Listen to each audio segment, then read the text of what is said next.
Yeah, that's the main thing, like EX claws, right? Or using his EX command grab to hop forward and get through those The fireballs. OTG to put back in the corner. So we're going to have to see how Mango for Tango kind of plays a bit of a meterless dynasty. Yeah, and right off the bat, too, going up against Gato, Dinosaur versus Gato feels kind of like a suffering matchup, just on paper, right? But Mango doing a pretty good job so far, just winning this neutral war. Boga with the crouch B. And again, jumps over, full confirm. Yeah, pushing all the way to the corner here. Great anti-air. Yeah, just trying to poke him out with that tail swipe, but the IED to start that pressure.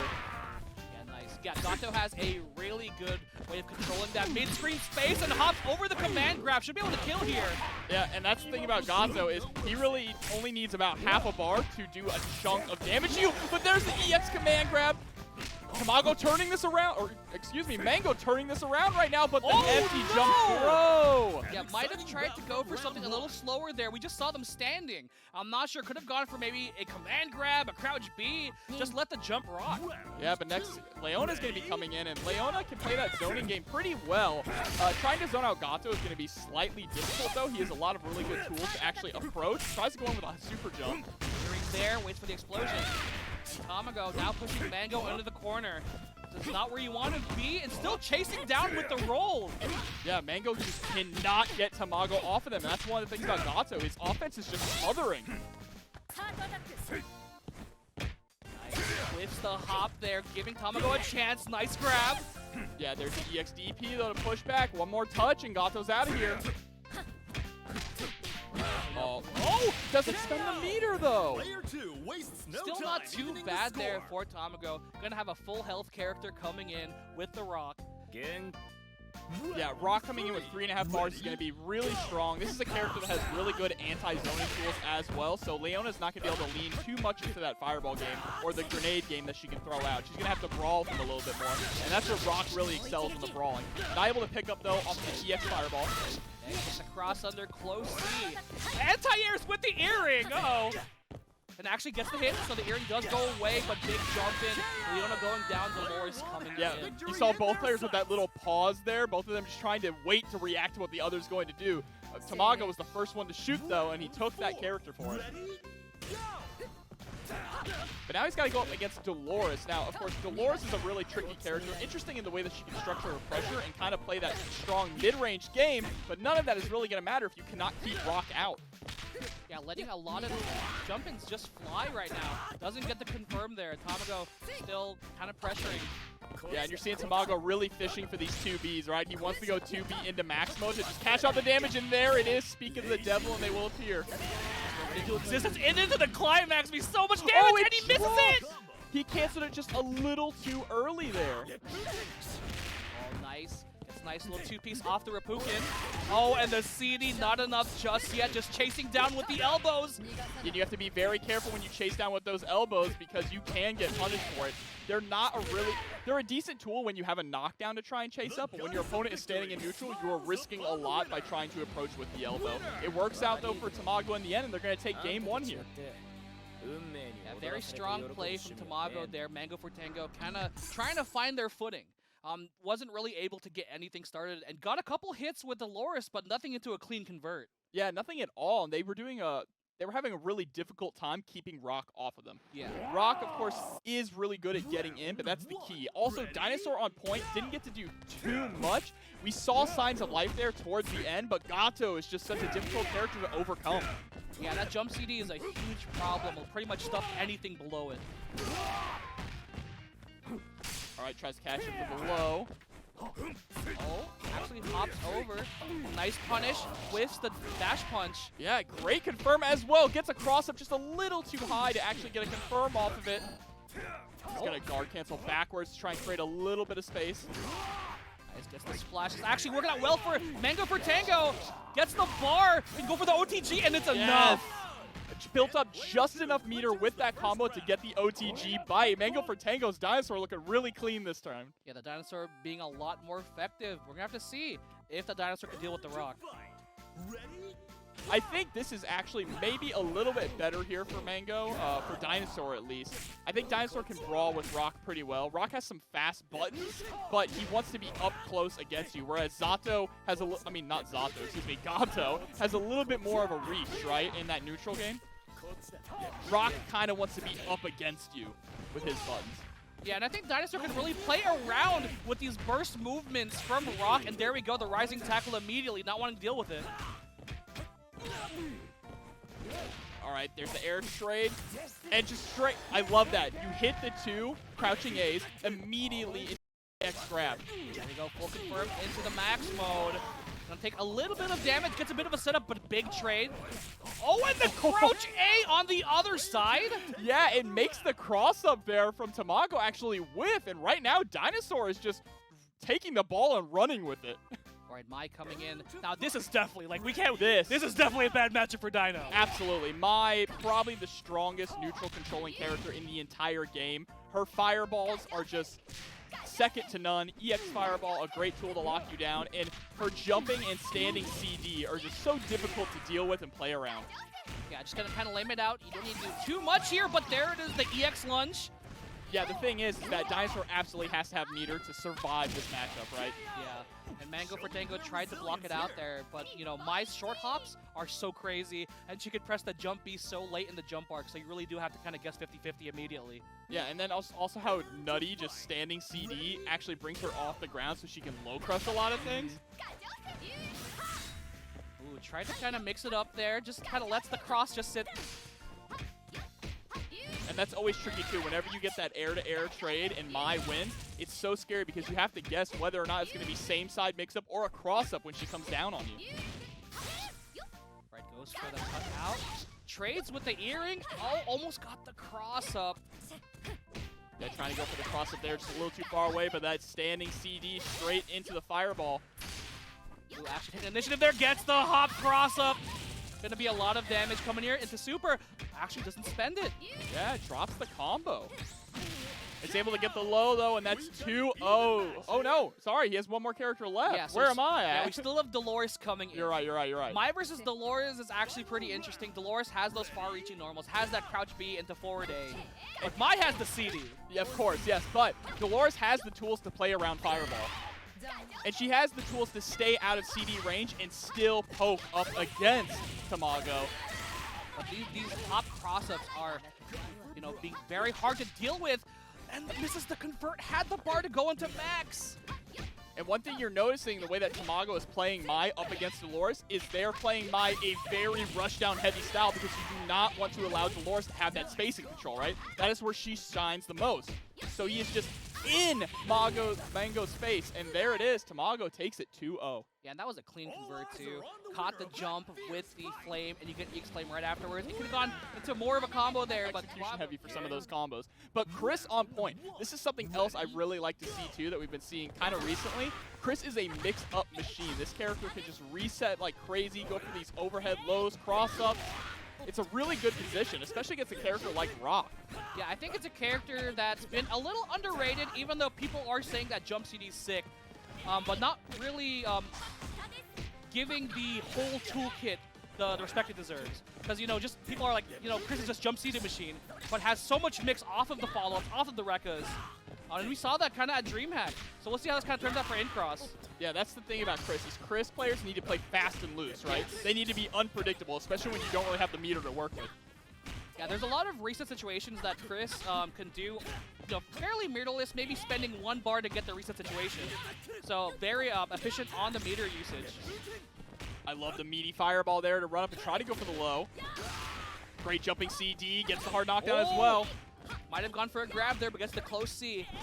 Devo getting whittled down by Chris's offense. And that's what I'm talking about. Now you're going to see that second layer that Incross is going to be throwing in. He's been throwing in these Rekkas constantly, so now he's going to throw in the feints to try and go for throws or for resets. Oh, and the elbow, and just like you said earlier, you have to be very careful on how you space those. Most of Rock's special moves are very punishable, right? They really can only be confirmed from the farthest possible distance or if he gets the hits. And elbow is especially punishable. All right, So Andy coming in. You actually do not see this matchup very often. Andy has to be played in a very particular way. Not as easily played as the more higher tier characters, but you know, very strong in his own right. Yeah, I feel like Andy is kind of similar to his brother Terry in the sense that he kind of struggles a little bit against really fast characters, right? We talk about that's something that Terry struggles with, but Andy also has some pretty slow buttons himself, and a lot of his special moves have a lot of startup as well. All right, so the meaty fireball taken and Devo taking out the Chris, but the Kukri coming in with 4 bars coming in. That is a lot of bar for Kukri to work with.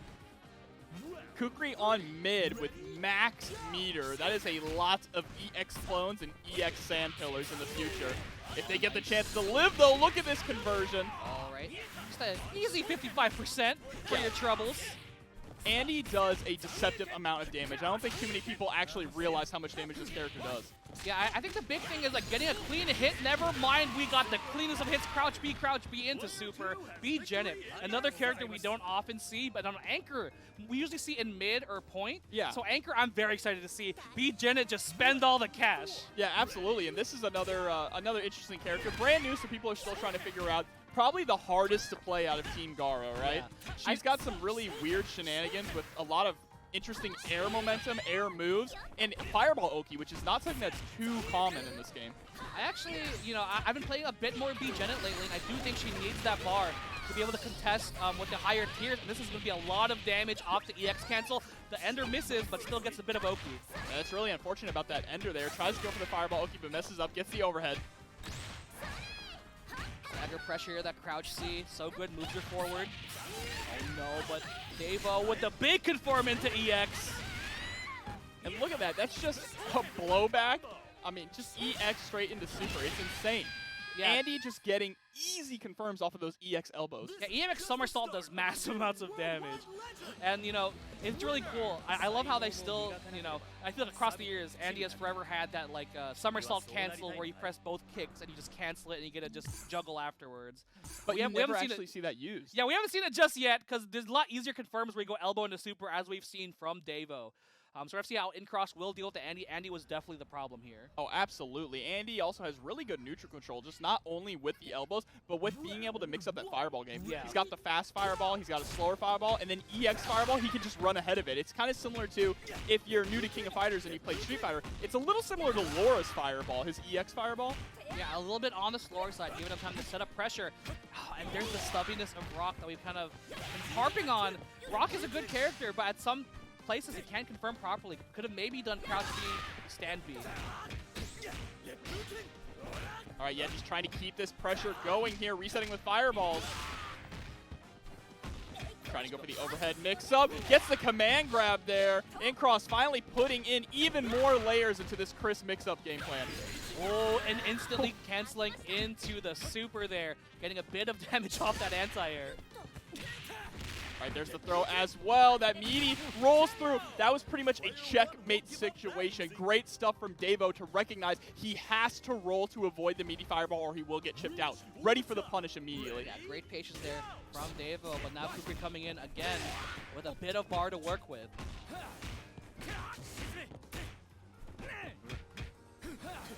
Ooh, big whiff. Oh, no. Yeah, not able to convert off of the EX fireball there, but will be able to convert there off of the EX elbow. Yeah, keeping Kukri in the corner. You really want to keep this character under lock. You do not want to let him get away with anything to get his crazy sand clone pressure started. And there it is. Hatsu into super sand clone coming out.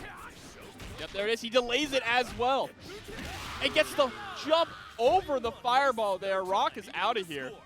Incross really has to kind of batten down the hatches. You can't let Andy run away with the match like last time. And Andy's coming in with 2.5 bars, so he's going to be able to put in some work. We saw how much damage he can do, which is 1.5. Okay, Andy actually one of the characters with a really good fireball. Trying to chase down that disengagement there. Having a good sweep that cancels in a fireball is so good in kind of the spacing war and great anti-air. Yeah, and then he has a DP as well, which we neglected to mention, right? A really strong DP too. Yeah, very solid zoner, similar to how Robert plays. Has a bit more aggressive play style with the elbow, and there we go. Kukri going down. B.Jenet gonna have to clean up.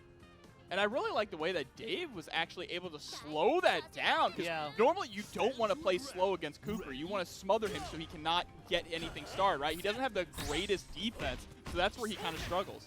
Yeah, B.Jenet not having a lot of bar is actually not great here. She kind of needs meter to kind of force her way into neutral, and she can't really anti-air from close ranges, so you have to be very careful with the spacing, and that is an amazing confirm off the crouch B. There we go, right into super. Yep, just going to get the hard knockdown in the corner. Goes for the, tried to go for an overhead mix-up, but got tossed. Yeah, potential safe jump setup there, but might have just mistimed it. And the footsies game here, too, from Davo being so cautious with the approach. Ooh, just going for the super. Might have been an input error. Or he was just trying to call in the hard run-up. Wake up DP right into level 3. I'm pretty sure that's dead. That's so dead. And there we go, 2-0 for Davo. Pretty decisively with that Andy Bogard. And Andy was the problem there. Potentially, I think a good option would have been to maybe spend a little more bar. I do like the idea of putting Iori on point. He is a really decent point character, but he's going up against also one of the strongest point characters in the game, Johny, rocking Angel on point. This character could be an absolute nightmare if you don't know how to deal with her. Doesn't even need meter to do insane damage as well. Yeah, Angel's always one of those like crazy kind of, you don't know what's going to happen. Like, she's going to hit you and potentially take half your health for, like, maybe half a bar. Yeah, and the problem with Angel, though, is the reason why she is like that is because she is the most difficult character in the game to play. Yeah, her weird sequences of strings, I forgot what you called it. It's called the Unchain, right? Yeah, I believe it's called the Unchain. It is such a crazy kind of conversion there, and right there we go. It's going to take the knockdown. All right, just trying to go for the double overhead there, is able to hit, and Iori's gone. And that's what we're talking about. No meter spent at all. Such an efficient battery character that gets so much bang for not spending any of their bucks. Yeah, she really does kind of embody what true point characters are, or what they're supposed to be in KOF. But I really like what ShinBlade's going here. We've been seeing this a little bit from some players, putting Terry on mid. Having Terry act as the meter dump on mid to take out any problematic characters, and Kyo is left in the back able to clean up, because Kyo doesn't need any meter to really function. Yeah, I really think that's a really good job, because Terry just outright wins neutral against probably like 80% of the cast. So having him as that massive stop sign to kind of be like, hey, chill a little bit, is really smart. All right, nice rising tackle there, pushing into the corner, tries to go for the low. He's going to end the string with the fireball. Nice. Hopping forward, just hopping forward constantly. Johny spending a lot of meter on guard cancel. Yeah, but working out in their favor. Yeah, so Angel can play that neutral, get the spacing that they want to be at. Oh, what? Almost a punch with the crouch B, and the cross up. The close C does not connect. Oh, tries to pick up there. Okay, it's all right. Works out in the end there. Yeah, there we go. The Terry doing the job. But I do see someone asking about a good question about Terry on mid. The reason why you put Terry on mid, unfortunately, Iori didn't get to do too much against Angel, is you have a really good battery on point to build up a bunch of meter for Terry on mid, so he can dump that meter to deal with any problematic characters. Kyo on the end only needs like 1 bar really to function, so he is a great anchor that doesn't need meter. Oh no, but Vanessa coming in, everyone's favorite redhead. Yep, gets the hard knockdown as well. Goes for the overhead mix-up. Oh, tried to actually back up and punish it, but there we go. Gets the crouch B into the confirm. Yep, gets the rising tackle at the end as well. Guard canceling out. Yeah, Johny really likes going for these guard cancel rolls to get better positioning. ShinBlade is putting in work with Terry right now, able to really control the neutral, but one badly timed dash punch is going to get tossed here into the corner. Oh, and going for the EX rising tackle, and it's enough damage to take out Vanessa. Bro, just letting it rip, too. I respect how ShinBlade is just letting these rising tackles rip. All right, Terry, everyone's favorite match. The buff boy versus the buff boy. They really juiced him up in this game. Absolutely. Yeah, it's cooler Terry versus Terry, right? All right, the trade there in the air, working out Johnny's favor, trying to go for the EX fireball. Yeah, ShinBlade really holding down the neutral right now. Everything right now, the longer you take, it's going to work out. And gets the confirm too, potentially going to kill here. Not quite, but one more conversion. Well, tries to go for the EX fraction. That was... He banked it all on that. But you can take those kind of risks when you have Kyo coming in. Yeah, you have Kyo coming in the back. Kyo's like, nice hustle, nice hustle. Yeah. And then Kyo comes in, all right. Kyo's coming in time. with the broom and dustpan, like, all right, time to finish this up. Oh, and the jump CD. Yeah, an immediate rising tackle there. Man, players are really DP happy tonight, aren't they? And you have to expect we're going to see no other cancel, just gets, okay, yeah, just canceling the level 1 super into the DP, wants to hold on to the meter for the next confirm. ShinBlade is in one-touch kill range, both these characters are. Oh! Just a little too high with that jumping D. Uh-oh, that has to be a mistake. And the 3D, that wasn't the punish, but I think he walked back. You know what I don't want to act like I know what he was trying to do. Okay. But I'm trying to get into Johnny's brain for a second. All right. I feel like Johnny threw out that level 1 to bait ShinBlade to run in because he wanted to do a rising tackle on the whiff punish attempt. I think that's what he wanted. It did not work. That is a bold move, Cotton. I'm not sure it panned out there. Yeah, that's the only thing I can think of. Either that or a missed input. Yeah. Round 1. Ready? Yeah, but back to this round start situation yet again. ShinBlade didn't really get to put in too much work with Iori last time. Angel just kind of took the ball and kept rolling, kept that momentum going. So we're going to see if they can change it this time. Oh my god, so much damage coming out on Angel's side, my god! Oh, and that cross-up too catches the roll through, but not able to get a conversion off of it and gets punished. Oh, tries to go for the command grab, hop, overhead, and this actually should be in here. Yep, spends the meter to make sure. I love that. That would have not killed without that one little extra bit of bar, so just spent it to make sure that Iori is gone. Yeah, I'm excited to see if Johny will go for it. You know, Angel has some interesting setup. She has her guard break set up, so I want to see if potentially Johny will go for it. Angel feels like a Skullgirl scary character sometimes, the way she resets you. Oh, low profiled it. I wasn't confident. Gets the overhead straight into the grab. Oh! Actually waited and jumped right into the rising tackle after it came out. And just chasing down with these short hop Ds here. Nice, catches the roll. Tries to go again for the max confirm, and there we go. Should go into a lot of damage. Just opts to go into rising tackle. Oh, another rising tackle. Whoa, with the counter! Oh my god, the people's elbow, let him know. Oh, and you were just letting it rip, ShinBlade. My goodness! ShinBlade has no fear. This man is a daredevil out here right now, and it does not pay off for them. It's all up to Kyo. Just sending it every single time. And Angel is on the cusp of an OCV here. ShinBlade gonna have to kind of calm it down a little bit. Gonna take the easy super confirm here. Oh, goes for the low as well. It's straight into the throw. And just running the Oki right now on Johny, and the double overhead works again. Spends the meter to get the hard knockdown as well. No, actually goes for the reset and catches the rollback. Johny, OCV with Angel. And that was a turnaround from how that last match went. Bro. Johny said, bet, I'm just going to win this now. I'm just going to take it. You're not even going to get a chance to fight Vanessa. On Hell Gaming right now, on Johnny's side. Such an amazing sequence of events. Yeah. Caught the roll, caught the hop back, caught whatever happened, Johny was ready for it. We are seeing a top level on Hell player right now. Whew. Yeah, ShinBlade's gonna have to be a little bit more measured in the approach. We can't let all these DPs fly, but there again, Immediately, ShinBlade's ready. As you say, we can't let these DPs fly. He just lets it rip. Blocks the overhead as well. The thing here is that Johny is just controlling the pace of the match, right? Yes. And when Angel is controlling the pace of the match, he can put you in a lot of these uncomfortable situations where you aren't sure where you need to block. But right now, ShinBlade doing a really good job slowing things down. That's how you have to play against Angel. You have to play it nice and slow.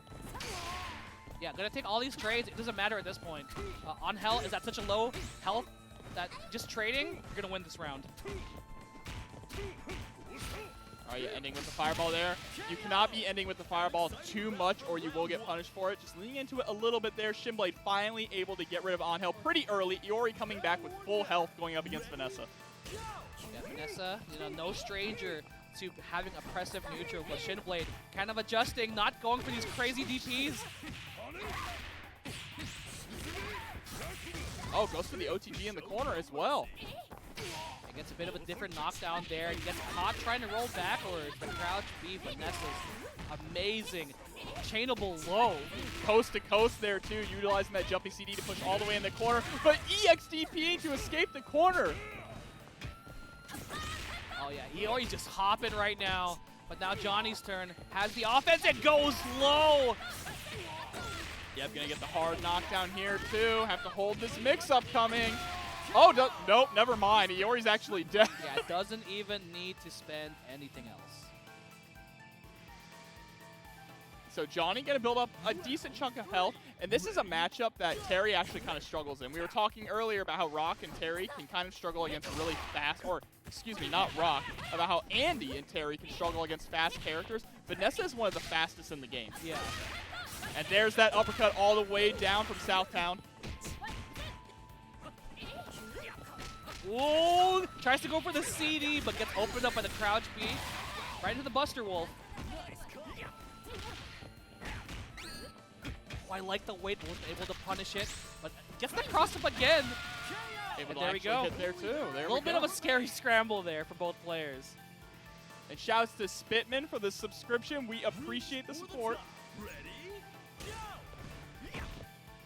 Right, Johny down to this Terry, has 4 bars, so that's 2 max confirms. Bro, these DPs from ShinBlade, this man has 0 fear. Oh my god, neither does Johny. Just trying to chase down that roll there with a short hop.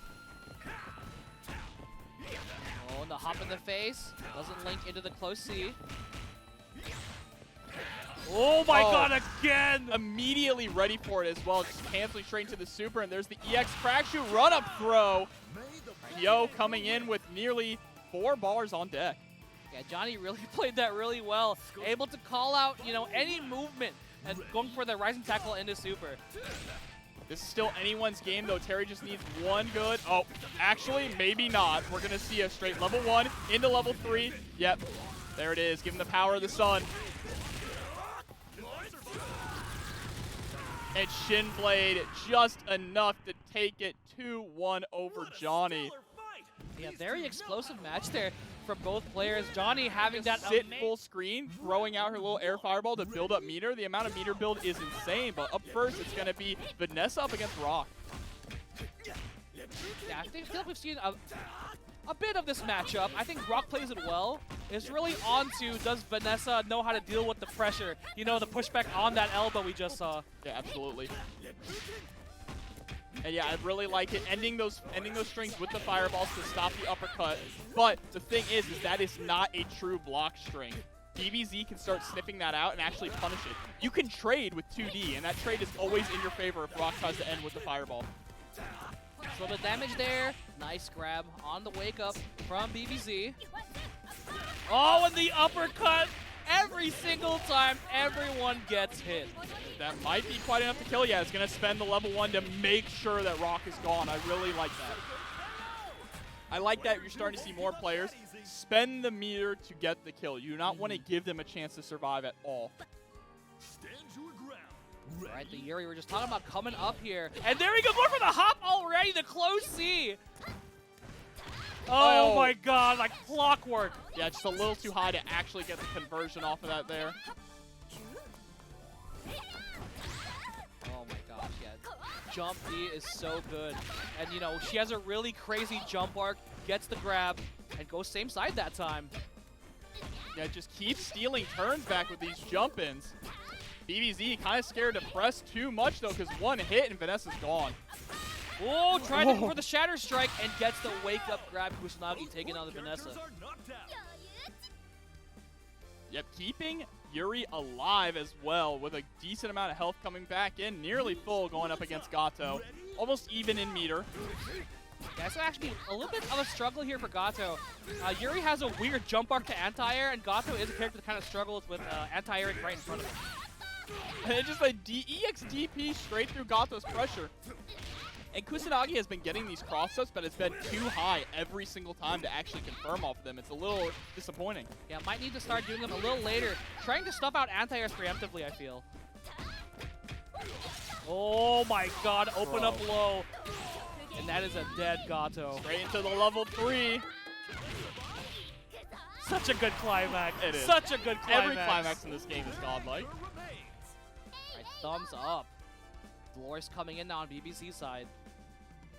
And Yuri still with plenty of health here to work with, but Dolores, maximum bars. Oh my god. The instant anti-air, and there we go, the confirm. This should be a dead Yuri. Yeah, it goes straight into level 1, but it's absolutely not, though. Gonna chip out, though, on Wake Up.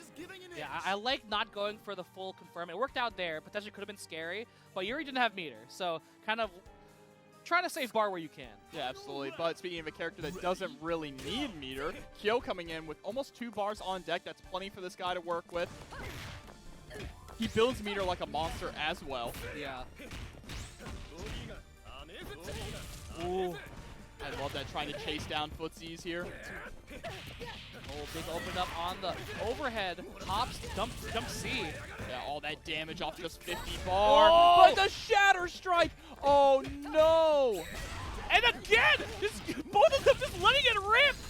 It's straight to the level 2, and Dolores is gone! Kusanagi taking game 1. Yeah, unfortunately, I think that was input error on BBZ side. Maybe going for the mud, the mud command grab to try and get a confirm off, but just getting stanky leg far D. Yeah, so unfortunate. They're just knocking Kusanagi out, allowing him to get the run back.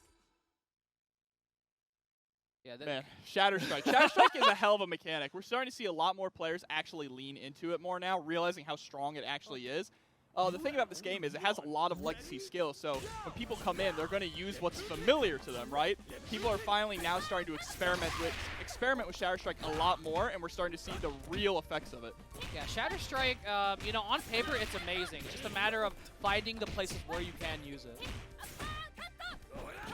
Oh, catches the jump, but no confirm, goes the sway cancel. Yeah, Kusanagi is just being smothered right now by this Vanessa pressure. Finally able to get a little bit of breathing room here, but just like that, BBZ gets it going again. And we're sending back into the corner. Big whiff, and both players just kind of scrambling, gets the grab tech. Yeah, real uncharacteristic combo drop there, but a nice jumping CD, gets another one, and Rock is gone, and Vanessa is about to have full health. All right, but Yuri, you know, plays the matchup a little well, has that faster walk speed, has that weird jump arc. But it's a matter of not getting clipped by the uppercut. Ooh, tries to wait it out too and catches the roll. And with the run-up command grab as well. Oh, mistimes their meaty though and gets tossed. Nice patience. And you'll see a lot. You may be wondering why Yuri, when she gets something like 2D, is going into Fireball, even though the Fireball is not hitting. And in a lot of strings, she'll go into Fireball and it won't actually reach. The reason why Yuri's doing that is because look at the amount of meter each one of those Fireballs builds. She is such a good battery character. It is kind of insane. Yeah, she builds a lot of bar. And it actually should be it. Just goes for the double hop. Might have gone for maybe a close C anti-air, but getting stuffed out. And Yuri tied up in health and almost even resources here with Gato. Ooh, goes for the attempt. Whiffs a little bit. But Gato, that jump D is so good at kind of preemptively stuffing jumps. And you see Kusanagi's finally starting to actually adjust in landing these cross-ups into full combos. Oh, a little bit too early that time. Oh no, Nice. tried to short hop to punish the roll.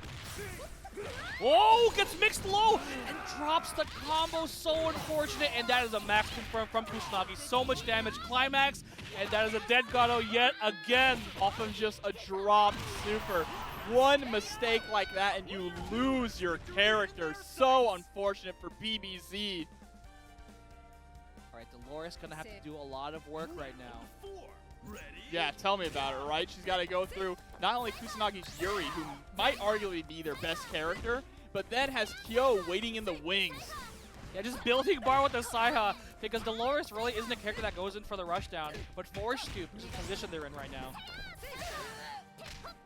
Oh, What? Anywhere juggle. What a Anywhere juggle. No matter what anti-air you hit, that grab is hitting. All right, there's the guard cancel pushing back. And yeah, you're just seeing throwing out that fireball as a preemptive anti-air, knowing that it will recover in time. even if they decide not to jump in, and building meter off of it, just free. Ooh, the patience here. Oh, nice roll through, tries to punish, but just not quick enough. Yeah, now Kusanagi was cornered, now back to mid-screen. Yuri really does have hops. Look at this, just running away and building up all this meter, wasting time, right? Oh boy. And that is an anti-air super. Is it enough? And yes, it is Kusanagi taking that 2-0 over BBZ. I love Kusanagi's style there at the end, which was just run away, build meter. If she really powerful. So we're gonna have to see if we will see that from here, or will Ramon, do Ramon things. Ramon is actually a pretty fitting character for someone with the name SonicHackedYou, because this character is zooming all over the place, right? Yeah, but you can only move so much against the oppressive monster that is Vanessa. There we go, gets that. Oh, just a jumping CD to push all the way back into the corner. The minute that Sonic is actually able to get something going with Ramon, Tamago just fighting back. Yeah, there might be some character unfamiliarity here. Well, this is a character you do not see very often. Oh, anyway, 100%. Not enough just yet. Gets the safe jump. Rolls right through. Tries to catch it again with a double CD. Great defense here from Sonic, but just gets clipped by that 2B. It's too fast. It's way too fast. That thing's getting nerfed. Oh, 100%. There's no way they're letting that through the balance patch. Absolutely getting nerfed. But here we go. Gato coming in. Nearly 3 bars on deck and put in work here up against Vanessa. Yeah, Gato, another character that plays pretty well against Vanessa, but can't really challenge your close-range hops, so has to play very strong neutral to make sure she can get there. All right, the jumping C, the E, though, pushing all the way into the corner. Great roll through and grabbing the dash up. Oh my gosh, it just wakes up crouch B. Does not care about SonicHackedYou setup. Yeah, why not? Just throwing out all these punches, too. Yeah, I've never seen that jump C to actually get beaten like that. Oh, nice. It actually punishes the whip. And, that's really the mark of a very experienced KOF player. When you jump in and it does not hit, there actually is some landing lag you could punish. Trying to reset there with a demon flip, able to push here into the corner, gets the overhead, but wasn't able to fully commit to it, and they're gonna pay for that. They had that confirmed to get rid of Vanessa. They just did not believe in it. Yeah, did not believe in it. Unfortunately, tried to go for the demon flip and just gets rolled on. Right, so K-Dash coming in now.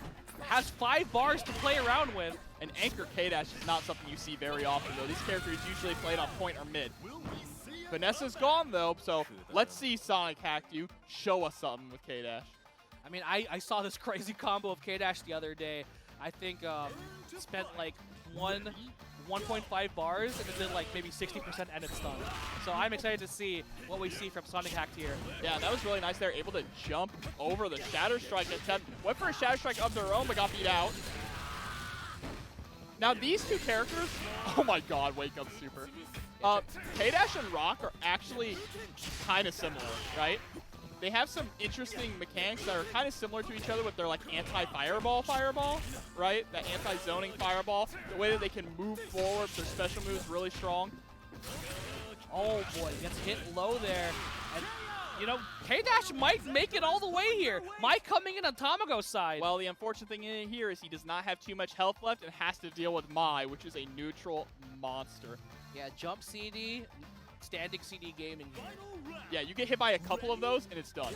That damage adds up so fast. Oh boy, and that's a great start running Tamago right into the corner.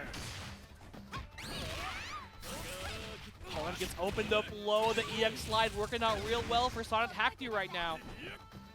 Yeah, creating space. He does not want to be too committal right now. Knows that if he gets touched one time by Mai, it could be over. What a conversion. Pushing all the way back to the corner in the run-up throw.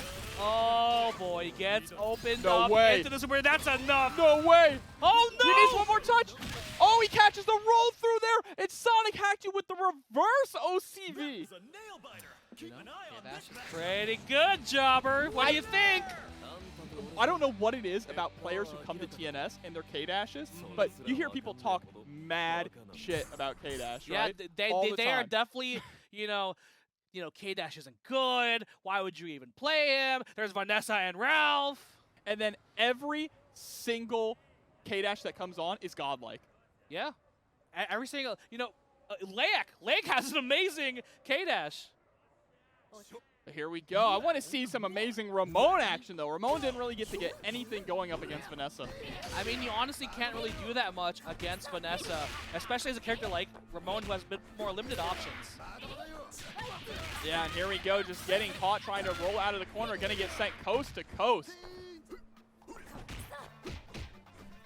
Yeah, one of the ways Ramon gets in is with that splash, and there we go, gets the cross-up this time into the corner, stand him back up, knock him back down. Reset! Yep. Oh my goodness! And this is where it can get crazy here, the pressure in the corner with all these resets. But the 2A is the great equalizer, just pressing out of the corner. You don't need to hold a mix-up if you just press out of it, right?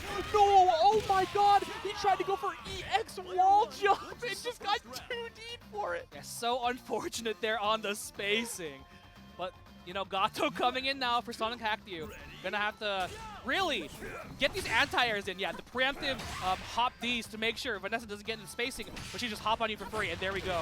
Instant DP. This is exactly how I want to see Gato play. This is a much better start off, though, for SonicHackedYou right now. Oh, and the close D, yeah. These anti-airs are coming in hot. Great punish there on the uppercut as well. And here we go. Gato going to build up a nice chunk of health back. Yeah, the adaptations from the Gato here on SonicHackedYou, getting a lot more work done. Oh, I love the patience there at the start from Sonic as well. You might expect Gato just to go right in, but this character has such strong neutral, great buttons. Oh, actually lands the cross up there with Rock. You don't see that too often. Oh, not able to actually get the conversion. Ooh, wake up D. Might have gone for a back throw. The patience not from Tamago. Oh, and the Shatter Strike. And this is...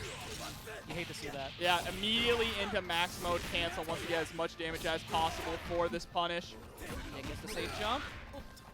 And we've been seeing that a lot from Gato tonight, which is just DP whiff into death, right? Yeah. And it's tough. His anti-air game is not as strong when you're hopping right in his face, so he has to commit. Yeah, but Sonic staying alive here. Ooh, whiff cancels off the 2C whiff and gets the meaty RC. Okay, SonicHackedYou. The man is literally typing furiously on the keyboard, hacking into the hacker system typer right now, just hacking into the mainframe. Right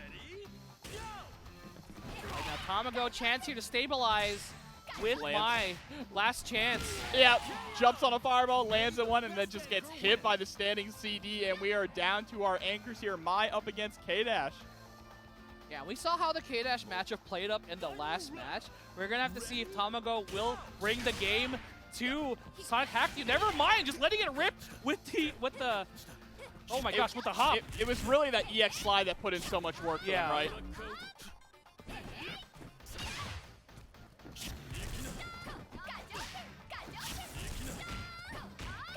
Sending the projectile back. Yeah, I like this patient play now from SonicHackedYou.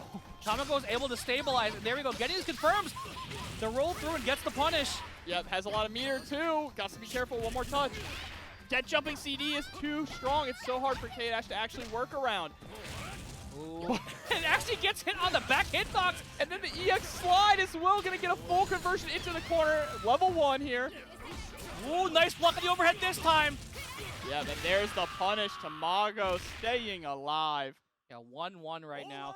The adjustments there from the Mai, you know, really making sure that SonicHackedYou wasn't able to get anything started. Because SonicHackedYou kind of started off with some like crazy options. You know, at the beginning of the round, just going for the kick immediately. Absolutely. And getting the anti to a full combo, like, and getting sent right to the corner. So Tamago really did play that a bit more patiently and made sure that, you know, K-Dash wasn't able to get something started. Yep, and we're going straight into our game 3 between these two guys. You love to see it, right? Yeah, you love to see King of Fighters go down to final game, final character, which might be possible here. Round 1. Ready? All right, so Ramon coming back in. Did a decent amount of work against Vanessa. Yeah, I want to see Ramon put in more work. A lot of people think this character is kind of trash, but I believe in this character. The hype is real for him. Unfortunately, getting uppercut looped here in the corner is not the way you want to start off the round. And there's a nice drop kick into the corner. Gets the clean overhead. Oh, it does it again! Yeah, pull him back up. Here comes the mix. 3 overhead! God! Give him a 4th. Oh, he tries to go for the low, but this time Tamago just waking up with buttons. Ooh, right off the ropes. He is just running the mix right now. And the trade working out for Sonic here. Sonic finally able to get the first blood. Yeah, Ramon actually winning the match here against Vanessa. Now Rock coming in. Has a bit of health. Can play this smart and maybe potentially get something out, but never mind Tamago.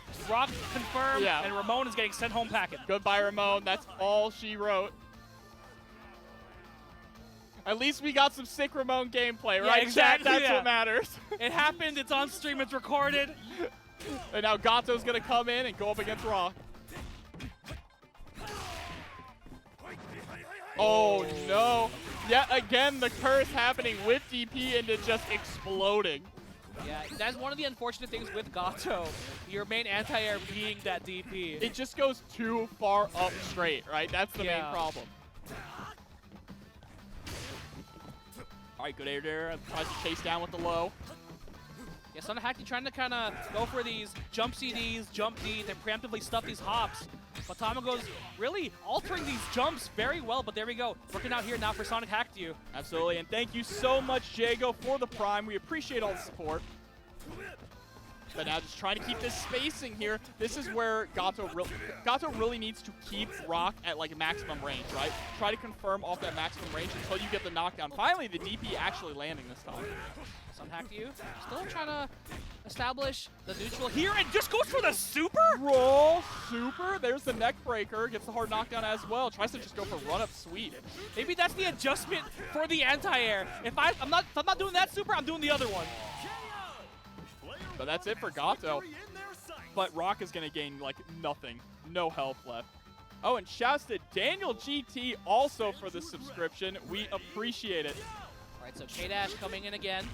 SonicHackedYou's very strong. So we're gonna have to see if we're gonna take down that Rock early. They'll want to make sure you take as little health as possible, and there he go, gets the confirm. I'll give him a nice little golf clap for that. All right. K-Dash. This K-Dash has been kind of insane. Yeah, right? We're going to see some whip out time from SonicHackedYou at the beginning of this round. Oh, it just backs off this time. I like it. The thing about Sonic is he kind of banks it all on these like hard call overheads or lows, right? Yeah. The EX low. Ooh, the roll through and gets the punish. And look at this damage here in the corner. Sunglasses. Bro. We got Virgil out here. Not Virgil, Wesker out here taking off the sunglasses. Oh, tries to go for the neutral jump, but waking up with buttons. Tamago. Oh, that's a big whiff. Went into the punch follow-up. And no spendage. Catches the anti-air. This actually could be it right into super. Oh, it is. Level 2. There we go. Tamago taking a 2-1 over SonicHackedYou. What an amazing match. Great play from both players. But that K-Dash, so. Yep, looks like Eggman wins this time. Yeah, Eggman Sorry, wins Sonic. this time against Sonic. You saw, oh, okay. They got some sauce to him. We had no idea, but now Disintegration has shown us that this character can be very serious. Proxy won't say it on stream, but he thinks Kukri's top 5. And I am inclined to possibly agree with him, especially with Disintegration's Kukri, which unfortunately is just getting the work put into him right now here by Iori. Yeah, not top 5 and blocking right now, but he's got his spacing back. All right, nice sweep there. Trying to chase him down with a Tatsu as well. Beautiful spacing on that jump in by Yuri. No conversion, though. All right, and there we go, straight into the Tatsu. The doll. Uh-oh. Stuck in the corner again. He's going to roll out of there? Yep. Oh, and gets the super as well. Iori is out of here. And he's going to build a pretty decent amount of health back, too. Yeah. But coming in up against Terry, and this is something we've been seeing. I mentioned it a little bit earlier. Mid-Terry, just being that dumb character and having Kyo on the back. That is what ShinBlade seems to be leaning into. We saw ViolentKain experiment with it a little bit, but ShinBlade really sticking to it. Hey, Richard and the Kyo doesn't need much meter to do much on the anchor side, and you're right about that. So Terry loves that meter, going to use it all. Yeah, absolutely. But Terry not being able to work too much here. The roll back to catch. Roll read. Saw that coming. Yes, Yoki with the doll. I really love the usage of EX pillar here. Wow, just short hop B's. Sure, try it out. You gotta do something, right? Good blocks there. Beautiful defense. Yeah, throwing out the EX crack shoot, why not? And then the DP just to steal the turn back. Oh. Bro, utilizing the EX dash punch just to chase him down after Sand Clone, that was kind of big brain. Yeah, you would think Terry being an EX crack shoot machine with meter, but no, I have that too. But B.Jenet here on mid. This is something new from Disintegration. I believe last time we saw Disintegration, they weren't playing B.Jenet because Garo wasn't out yet. Yeah. So. I see this character a lot on point and mid. I see we had an ankle one earlier, but I feel like she's better in point or mid personally. Yeah, absolutely, because she doesn't need too much meter to get things going. Yeah, but we really haven't gotten the chance to see a super high-level B.Jenet. Usually when she comes in, she kind of gets washed. So I'm really interested to see what Disintegration sees in this character. Yeah, the rush down's hard for her. Just like the reason right here. It's hard to get people off of her. Got some meter to get out of there. Yeah, level 1 here in the corner. Goes for the low mix-up, but didn't believe in it. Very fortunate to only take that. Keep him spacing. Oh, mixing up her jump arc. Yeah, able to actually swap sides as well and take the corner, but ShinBlade just fighting their way out. Roll out. All that pressure. Oh my god, just extends all the way through. I love the delayed extensions too to catch them with the counter hit. Is it over? No. Is it over? Oh, nope. Never mind. No, you gotta keep blocking. But of course, this is the real interesting part of Disintegration's team is Anchor Shun'ei. Anchor Shun'ei. Okay. Yeah, a lot of people think Shun'ei is not very good in this game. Disintegration, yeah, puts in work though. Not able to get the confirmed quite yet. A lot of jump-ins. Trying to catch him. Yeah, but that's the thing about ShinBlade's Kyo. He's able to play that footsies and spacing game so well that you can't just keep hopping in on him. You're not going to really get anything going. The damage is starting to add up here for Disintegration, and a nice Shatter Strike into a conversion here. Not much damage, all things considered, but good conversion nonetheless. There's the, oh no, too far away. Yeah, just, oh my god, he's charging it all the way up. All right, I mean, what else can you do, really, you know? My man said press the button, but this actually might be death if he goes into level 3 after this. Yeah, that's it. Yeah, that should be a dead Kyo. Someone call Sajam. Will it kill? And it does. Yep, there we go. Shun'ei's looking pretty sick. Honestly, I was happy to see him as like his design as a new character in the last game, you know? Yeah. Like, oh, he looks like a cool character.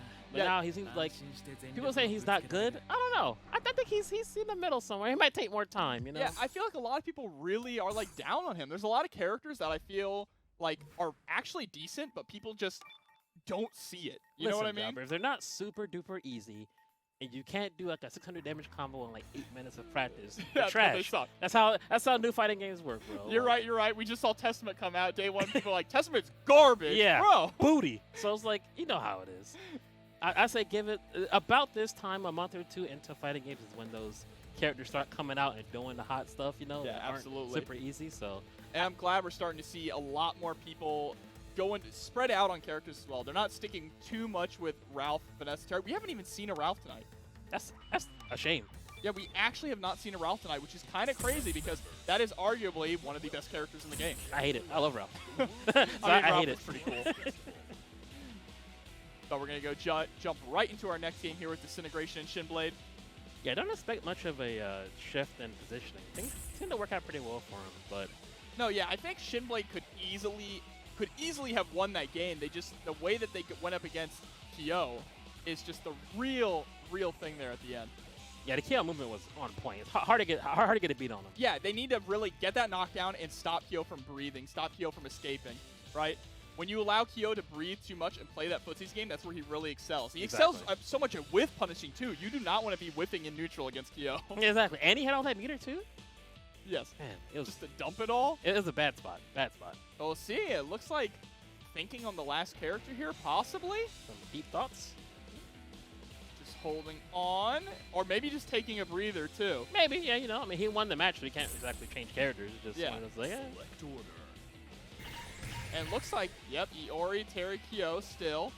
But we're going to see a change. Nope. Same exact order for both players here. Just wanted to take the time in the character select, take a breather. That was a pretty stressful match there. So. Yeah.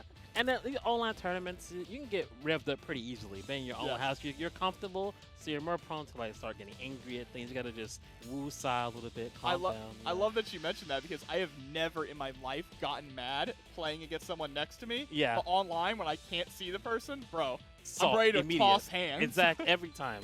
You can't see him. You can't. I don't know what it is, but being in person, you have a level of respect and like and decorum. But in your own house and like your boxers, you're like, no, this dude sucks. You're beating me in my own home? Yeah, exactly. I peed him right here. This is rude. All right, go into game 2. So it's going to be interesting to see. Again, what's really key between these two guys is who gets that early life lead with the first character. Both these characters really good at building meter as well. I'd say that Kukri probably edges out a little bit more up against Iori. Of course, Iori not as strong as they were in past iterations. True. I feel like Yuri can build meter pretty well, though. He just has to decide to go in. Yeah, he's decent, but look, Disintegration already has half a bar. And the round is barely even started. Uh-oh. Start. Already in the corner, too. I'm going to use sand for a mix-up. Yep. There it is. Yeah, tries to roll out, but got caught. I saw that one coming. Ran completely through ShinBlade for that first character. Yeah, no, Iori got nothing done at all. Maybe Chat's right. Maybe Iori does suck. Yeah, and Chat's always right about characters. And with that time, it's like it never happened. Full health bar. Yep, and the consequence of that is that ShinBlade is going to come in with only 2 bars on Terry, which is it's okay because they have that maximum cancel available, but you want a little bit more. And Disintegration just going to town right now. 2 bars, 4 bars, I don't care. Oh, no confirm this. Go for it. Maybe he thought he's not going to kill him. I got to go for it yet. Nice sweep there. Tries to go for the overhead mix-up in. Rolling through. He knew the AS crap was coming. Terrors can't help themselves. And this zoning. Disintegration is leaning more into the zoning game against Terry with the Fireball and the EX Fireball mixing it up, and it's actually working out here against ShinBlade. Yeah, he knows Terry just wants to be confirmed. Crouch B, stand B. So he's like, I'm not going over there. Kidding me? Yeah, absolutely. Get used to blowing all the meter to get rid of the character. Yeah, and Kukri's sitting at nearly full health as well. This is a great look right now for Disintegration, but ShinBlade's KO is the problem here. This is going to be a grip of damage. Where's the mix? Oh. And those delay again. Okay, yeah, messes up their meaty timing. Rolling out of the setup there, and actually able to escape with a nice trade as well. Yeah, very tricky stuff. As on max will confirm. That should be it. Oh, not enough. He didn't spend it. Yeah. A little stage on it, but he figured, okay, I'll get it. I'll get one more meter. It'll be fine. The patience there. I need that meter for later. Exactly. I mean, having that meter, that extra meter going in to B.Jenet now is actually ShinBlade is in a good spot. He can realistically take this if he can actually get rid of B.Jenet pretty quickly. Yeah, if he gets a good jump in, it's hard for her to keep people off of her. So if he can just get a good jump in to get that pressure started, he can take this character out pretty quickly, but he's had the same idea. Oh, no. Torpedo's going to whiff. Yeah, he was trying to confirm off of that. Actually doesn't spend any meter on that punish either. Yeah. Which is interesting. You would feel like off of a big punish like that, that's where you want to spend the meter, but it looks like they're going to be holding on to it here for that max mode cancel. When they need it, doesn't get it. He really wants to make sure when he does it, it kills. The delay works out for him. Yeah, Disintegration is getting so many straight hits, but not really converting into anything huge off of them. Uh-oh. Up there. Or ShinBlade, I should say. Yeah, ShinBlade's kills doing work right now. Yeah, unless you're doing her jump B, her air-to-air normals aren't great. Yeah. So I think he went for jump D there, it looked like, but it did not work out. And that's just like that. We are pretty much tied up in resources. Yeah, great job by ShinBlade so far. Oh, confirmed. This time he does it. But you know what? It won't kill, but I want the damage. Yeah, but here we go. Give him the Elden Ring. Nice. Bro, a clean 50% done just with that. Still has him in the corner as well. Great positioning. And that was so smart, too. He did his block train, and he backed that. He said, I know you're going to roll out of here. I know you're scared. I'm going to keep you in the corner for this to happen. Yeah, and then at immediate, we just get another OCV. Reverse OCV. Tonight's been the night of reverse OCVs, it feels like. You can believe it, you can achieve it, you know? You got one character in the dream, you got it. I mean, hell, Kyo is one of those characters, right? Doesn't look like it. We're getting a full countdown. ShinBlade thinking about it. Nope. Okay. Back to how it was before. Yep, locked in, stuck with the same characters here. This is it, the final game between these two players, guys. And Iori versus Kukri is really tough off the bat. Yeah, I mean, we've seen it. Yuri's having a hard time. Doing really anything. He can't get anything started, and it's just a really tough matchup, right? Yeah, I'm surprised, honestly, he hasn't tried another character in order. I mean, I know mid Terry's really good, but this just hasn't been working out for him. Yeah, and it already looks like that Disintegration... It already looks like that Disintegration has a read on him, right? ShinBlade is trying to create some space, but Disintegration is just rushing him down. Yeah. Oh, the Desperation DP. That's going to be it, actually. Quick work. 14 seconds. That can never happen. Exactly. Just perfect. And we were just talking about how Iori has to do work for him to win this set. Iori did nothing, unfortunately. Yeah. And so now Terry's coming in with even less meter than he has in the rest of the set. Yeah. See what they can do, though. Maybe he can bring it back. Just enough for a confirm. He just hit it, too. All right, this is actually a nice little setup here for Terry. Tries to go for the double hop, but just allowing Disintegration to roll out of the corner there. Yeah, smart stuff, but Disintegration got out of there. All right, goes for the super jump in. That's pressure. Oh, my God. The tackle works out for him. That was risky stuff. Yeah, that could have been his life. Good pressure came from the corner. All right, I really like the spacing here from ShinBlade, staying at max range with these jumping Ds and these standing Ds here with Terry. Doesn't want to get too close because that's what happens. He's trying to abuse those big normals of Terry's, but standing D trying to do all the work for him. Oh my God, the burn knuckle just getting beat out. Oh, wow. Okay, yeah, you were kind of screwed there. Yeah. That was checkmate. Yeah, it beats like that sometimes. It's okay. It happens. My man said you activated my trap card. Yeah. It's done. And Kyo yet again with the world on his back. What can he do? Yep, all up to Kyo. And the thing, Kyo really needs to just immediately get rid of Kukri right here if they want a chance. Yeah, within the next 10 or 15 seconds to keep that health. Trying his best. Oh, nice jump in by Kukri though. One hit confirmed. Yeah. Max range too. That's gotta hurt. This is not looking too good for ShinBlade right now. Max mode. Raw max mode as well. I respect the choice, but that's a lot of meter being spent. Yeah, he's doing what he can. And Kukri's staying back.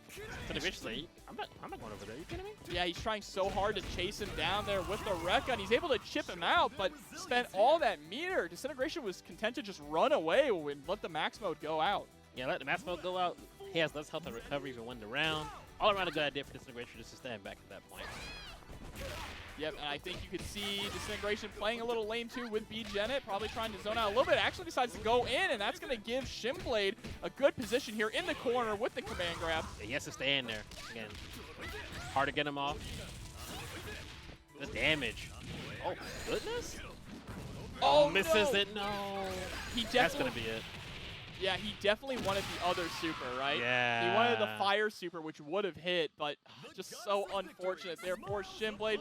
But if he's got the resources, he's pretty disgusting too. The interesting thing here, though, is Blue Mary on point. Blue Mary is traditionally like exclusively a mid character, right? She needs a little bit of meter to actually get some crazy things going. On point, she's kind of played more of like a grappler style. Yeah. There it is already with the German suplex.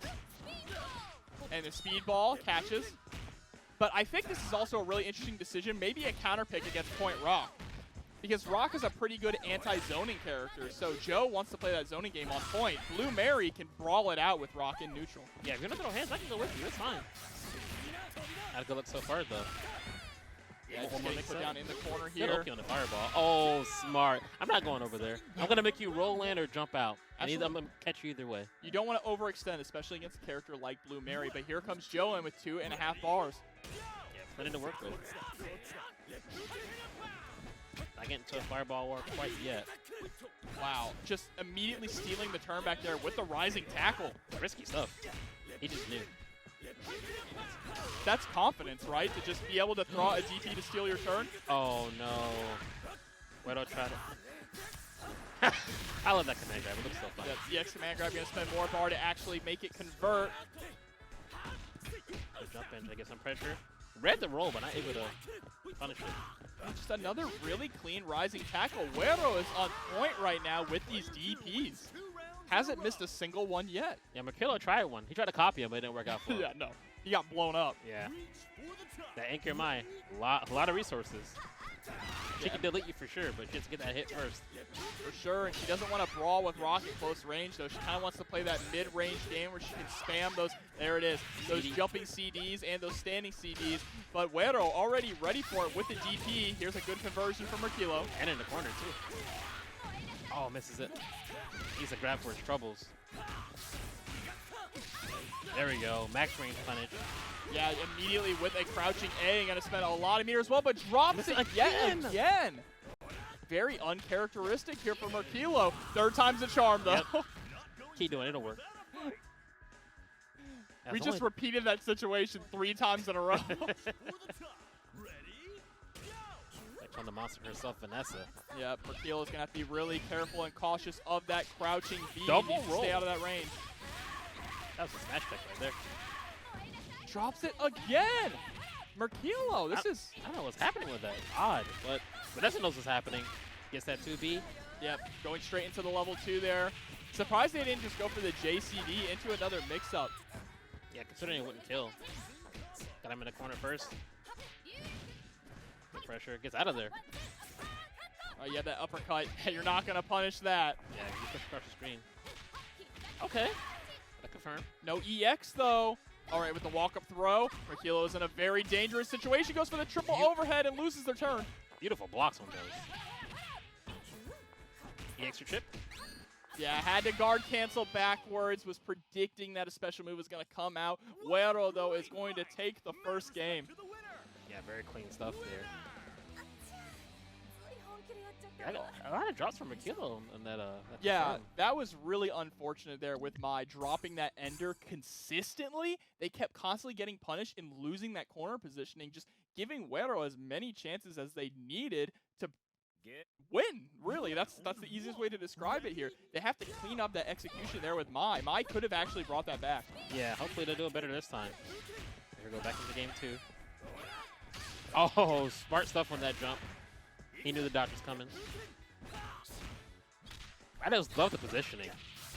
Yeah, staying at that max range, right? That's something that Rock is really proficient at, is Rock is able to confirm into combos and into special moves max range from their normals. Exactly. So if you jump, you roll, you do something stupid, I got you. Don't worry about it. That's where that character excels. And immediately, Blue Mary is just deleted, right? Yeah. Now it's up to Joe to actually put in some work. You're saying Blue Mary no meter, not able to capitalize on anything. Just surprised Joe's not really going for much of a fireball game. Kind of go in on Rock. I know Rock doesn't like the brawl, but there's the throw, trying to go in, gets hit by the rising tackle. And one thing people do say is that the more meter that Joe has, the harder of a character he is. And so right now, Merkilo just cannot establish any zoning here. yeah, he tried his best, but Wero's move has been on point. The jump in. Oh, no. Yeah, a little too far away for that standing D to actually hit. Not able to capitalize. He's getting the hits, but he's not getting the damage. Yeah, he's just starting to whittle Wero down, but what a punish here with the roll through. Not going to spend any. Oh, didn't have any meter Empty there. jump low. Not enough, surprisingly. Went for the Oki fireball, but just missed. This is so important for Joe, but he gets hit, and he's out of here now. And Rock already down to Merkilo's anchor. Rock is not going to have very much health coming back. You can expect to see Rock probably get beat out, but Merkilo has a long way to go to take this. And that was so smart to jump in on their jump in. I see that happen a lot in this game. They jump in, they missed it. Oh, my turn now. Yeah, too bad. Absolutely. That's how I got that kill. Can you imagine all that hard work? You still got Vanessa to worry about. And, yo, is this Iori's theme in the background? It is. This is kind of golly. Which game is this from, guys? Please let me know. I need to look it up. But, all right, great roll through there, and a roll through punish as well. I could do it too. Just enough for Super. Would they do it? Nope. Hard knockdown here. Gonna go for the overhead. But you climb all these mountains to get rid of Rock, and you have Vanessa right here, and then Terry behind her is rough going for Merkilo right now. Good grab though. Yeah, nice walk-up throw. And just trying to create as much space as possible. There's a nice punish straight into the EX. Gonna get full corner carry. Please do not drop this again. Doesn't. Good pressure. Oh no. Able to get jumped over though. Gotta watch that positioning. And Merkilo might actually be able to do this. Wrap it up. And you reward to Terry. Congrats. Terry with 3.5 bars. So Merkilo is in one-touch death range. Yep. It may not look like it because they got a lot of health left, but they are absolutely in one-touch death range. This is last hit, guys. Trust us. Oh, Luckily got caught in the air though.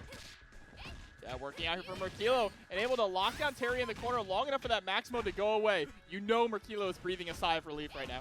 Yeah. Wero's doing a great job of getting out of the corner too. And when he does get pressured in there, he's perfectly spaced guard cancel rolls. But what a rising tackle. The last possible second as well. Tries to go for the overhead and chases down the rollout.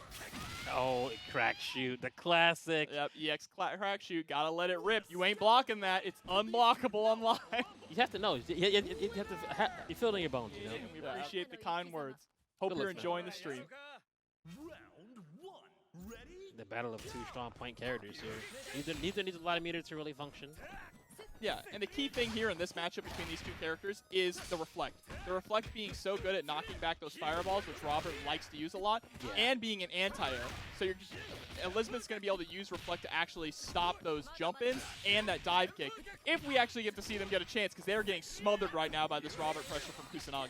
Oh, you just saw it just once there. He tried to use the CD into fireball carry cancel, but had time to still throw it. Like, get off me, EXDP. I love that, playing footsies. That's so frustrating. Instead of a hitbox on the Reflect, oh, I don't want to throw a fireball. I'll do a normal and get close to you. Oh, nope, still got hit. Yeah, no, it is deceptively large, and it's so weird how great of an anti-air it is, right? Yeah, come on. Am I in the middle here? Uh-oh. Did it end with a super? Doesn't. Goes for the reset instead. Oh. Command grab. Oh, tries to go for the jump back into the dive kick, though. Yuba. Yeah, he tried to go for some fancy stuff there, but... That was a really interesting right there. It didn't follow up with anything in the air. Yeah. Back on the corner. That should be it. Yep. Good stuff. And you saw that just 2B, 2B, 2B, immediately into EX Tatsu. It is things like that that make really strong characters in this game. Just being able to confirm off multiple 2Bs. Yeah, you gotta make sure. Did it hit? Did it hit? Okay, it hit. You have time to recognize if it actually hit or not. Figure your Speaking of nice conversions there, there's a nice conversion from Yuba with the jump in. Robert doing a lot of work right now. Hitting with the very top of that DP. The okay. very edge of it. Oh no. That, considering not a bad punish. Yeah, Kusanagi's starting to be a little bit more risky with these DPs because they have such a lead in characters here up against Yuba. Yeah, I have time. Great fireball placement. Tried for the cross on there, but blocked it. And anti-air. Oh, Shatter Strike. I think that's a dead Dolores. Absolutely. No, the magic pixel, but... There it is. Yep. The meaty fireball chip. Absolutely. They were going to have to wake up with a roll there, but when you do that, you're just asking to be punished, right? That is one of those checkmate situations. Yeah, and OCV for Robert. Man. Yeah, I mean, Robert, we do see a lot of OCVs from this character. This is a strong character. Yuba, going back to character select now. Yeah, you're talking about having that strong 2B confirm into your knockdown. His 2B is so long, too. That's a long leg. Yeah, that's something that a lot of, like, the top tier characters in this game have, right? Yeah. Being able to get easy conversions off, like, 2 or 3 2Bs into massive damage. Yeah, if you don't have to worry about a command normal in there, you're probably in a good spot, you know? Yeah, absolutely. A lot of those command normals are kind of stubby sometimes, or kind of slow. You're like, I can worry about just 2B into blink. I'm good. And what we're going to see here is we're actually going to see a swap to Shun'ei. Okay. It's about to be a party up in here. Yeah, putting in Shun'ei instead. That's an interesting decision. Shun'ei is a really solid anti-zoning grappler. She has a lot of forward advancing command grabs, and it's one of the strongest grapplers in the game, honestly. People originally were putting her on points specifically, but now at this stage in the game's life, you're seeing her a lot more in mid or anchor. Yeah, you don't see her that often these days, which is a shame. I feel like she's a really good character, but we were talking about it earlier. Not the easiest. Robert with an immaculate spacing so far, though. Elisabeth out.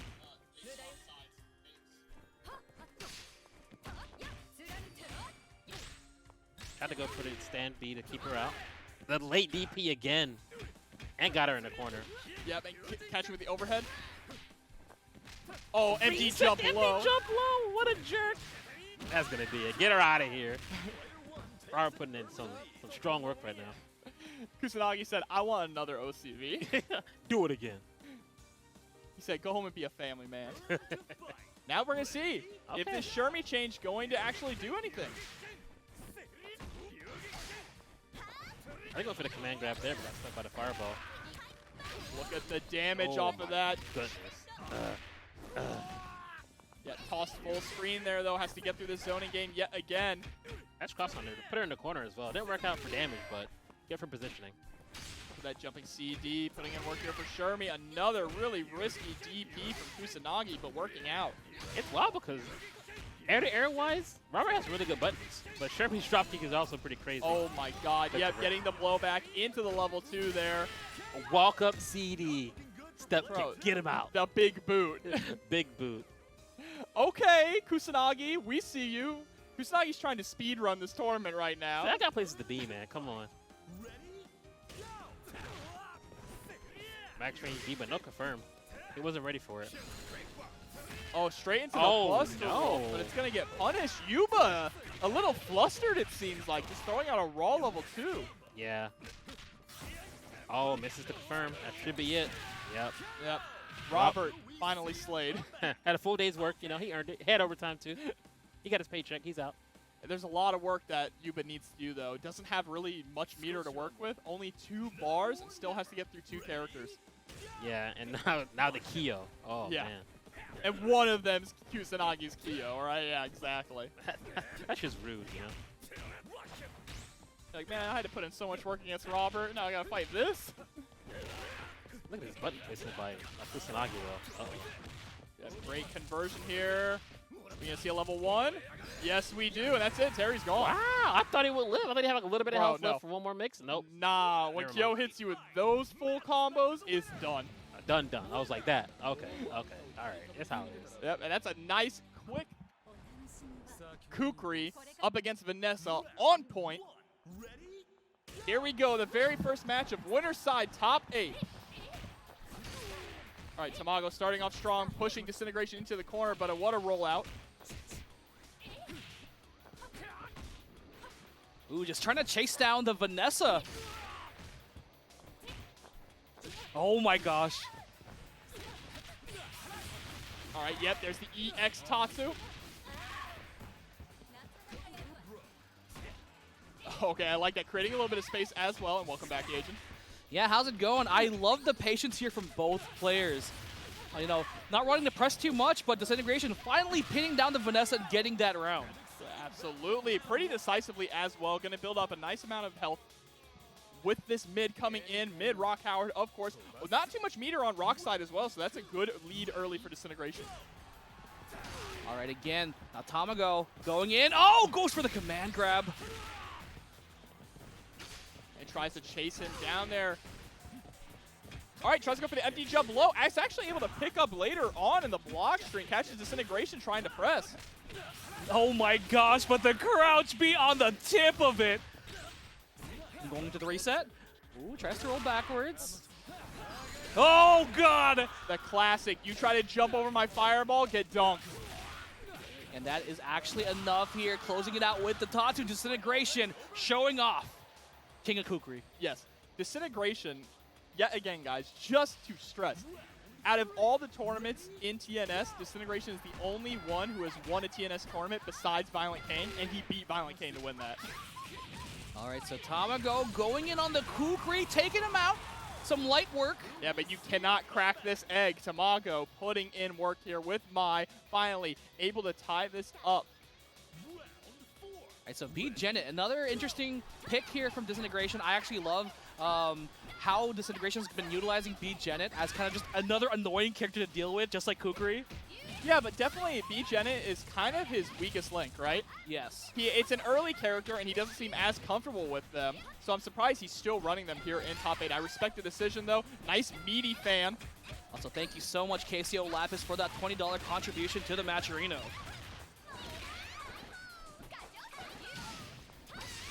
Ooh, just trading out. Actually, oh my god, I was just about to say, I loved how Disintegration was dealing with the CD. But man, Tamago still letting it rock. Yeah, I love that creating some space too. Every single time Tamago goes in the air, a CD comes out. This time Disintegration was ready for it. Oh, and there we go. The awkward command normal she gets in the air. And this is the most work we've actually seen B.Jenet put in for Disintegration, but just as I say that, she's gone. He spoke it into existence, and though, gets taken away. Yeah. So unfortunate there, but I'm glad that Disintegration was finally able to put in a little bit of work. Now, all Shun'ei needs to come in is, it just needs to come in, not overextend. It needs one confirm to clean this up and take the first game of top 8. Yeah, doesn't need to do too much with Shun'ei. Just literally a touch. Maybe some chip. Yeah, oh, level boy. 2. Rolls through and gets the... No, not a full punish. Yeah, just gets the fan, unfortunately, and the Hop CD Disintegration taking that first one after Tamago trying to climb the mountain. Bro, what a heartbreaker. The moment he rolled through that super, I felt it. I felt my legs, clench. I was ready to explode, and then he just, boop, fireball. Yeah, no, it's fine. Understandable. Yeah, just a little unfortunate. Right, getting back into it. You know, Mai did a lot of work there for Tamago, but we need the other characters to kind of get in there. That's the thing. Like, B.Jenet finally got to do something so far. Oh my gosh, and that's a start, and it actually traded with the Sand Clone. Yeah, and Disintegration's Kukri is second to none, pushing full screen. The way that they mix up their approach and mix up their pressure, right? They're ready to go in, play that rushdown game, put you in the mix, and then immediately they'll just turn around and start tossing sand at you and play a zoning style. And now into the patience now. The Sand Clone pressure has stopped. Tamago has the chance here to get Kukri to stop. Yeah, it's trying to press out of the corner here. There's a nice sweep. Uses the top two to actually move forward. And that locks down as well. So insane. But Tamago with one clean hit, pushing all the way to the corner and gets caught trying to jump. Yeah, very good early button there. Not wanting to deal with that Disintegration. Looking very healthy with the Kukri now on the mid-rock. Great jab out of Rock's attempt to jump. Oh, and just... Man, look at all these hops fly. Tamago trying to weather this offense and big confirm. I swear Kukri converts off of anything. There we go, a nice conversion from Tamago there. Able to actually get the pressure going. This combo's just enough to get rid of Kukri. Finally, the demon is gone. Yeah, I love that option. You know, knowing Disintegration to play a little bit more safe, trying to preserve the Kukri. Now B.Jenet coming in and going to be a lot more of that harassment, annoying gameplay. Oh, gets the hop CD. Oh, big whiff on the close CD. All right, able to actually get a confirm here off of the 2B, but mistimes the median, gets tossed all the way back to mid-screen. It's a little staggered off the forward A, and I like the way that Tamago is playing here. Just going for a bit more staggered. B.Jenet really can't do much at that range that Rock is hopping at. Yeah, and using the guard cancel to push back in the corner. That's really the first time we've seen that used tonight. It's such a strong tool. Guard cancel to just push your opponent back into the corner and keep that pressure going. And Tamago is able to get rid of B.Jenet just for that one really nice decision. Yeah, the pressure was building up so much that Disintegration actually woke up with a non-invincible move just to try to have anything stick, you know? And now trying to chase down Shun'ei here, but Disintegration willing to press buttons to try and escape. Ooh, goes for the empty low. Gets hit by the forward A as a stagger. Tamago really mixing up the pressure. Yeah, so Disintegration is actually kind of consistently getting hit by later moves in Rock's block strings because he's trying to press out of them. And it's just not working. Oh, and gets the far C cancel. Will it be enough here? Not quite. The chip, the super goes right through. Oh my god. Bro. Tamago, no! Disintegration was so ready for that. Fireball is such a risky option when the opponent has meter. But, you know, Tamago's Mai coming in now, has a full life bar, has a bit of bar to play with. Oh no, but the empty into the crouch B, max confirm. Gonna get a grip of damage to climax. Yeah, I mean, we are going to go back to about a mid-screen situation here, but this is a great place for Disintegration to be. He really only needs one or two more confirms. You're gonna have to be very careful to make sure that Tamago doesn't get any pressure started. Has to anti-her. Yeah, just blocking it out right now. And a jumping CD is going to allow Tamago to tie this up. We are going to a game 3. And I just want to point out at the very end there, that defense there from Tamago to be ready for that mix-up game. You saw Disintegration went for the fastball immediately into the jumping overhead, Yeah, right? exactly. It's like, all right, you know, well, I'm ready. I know what you're about. And I was ready.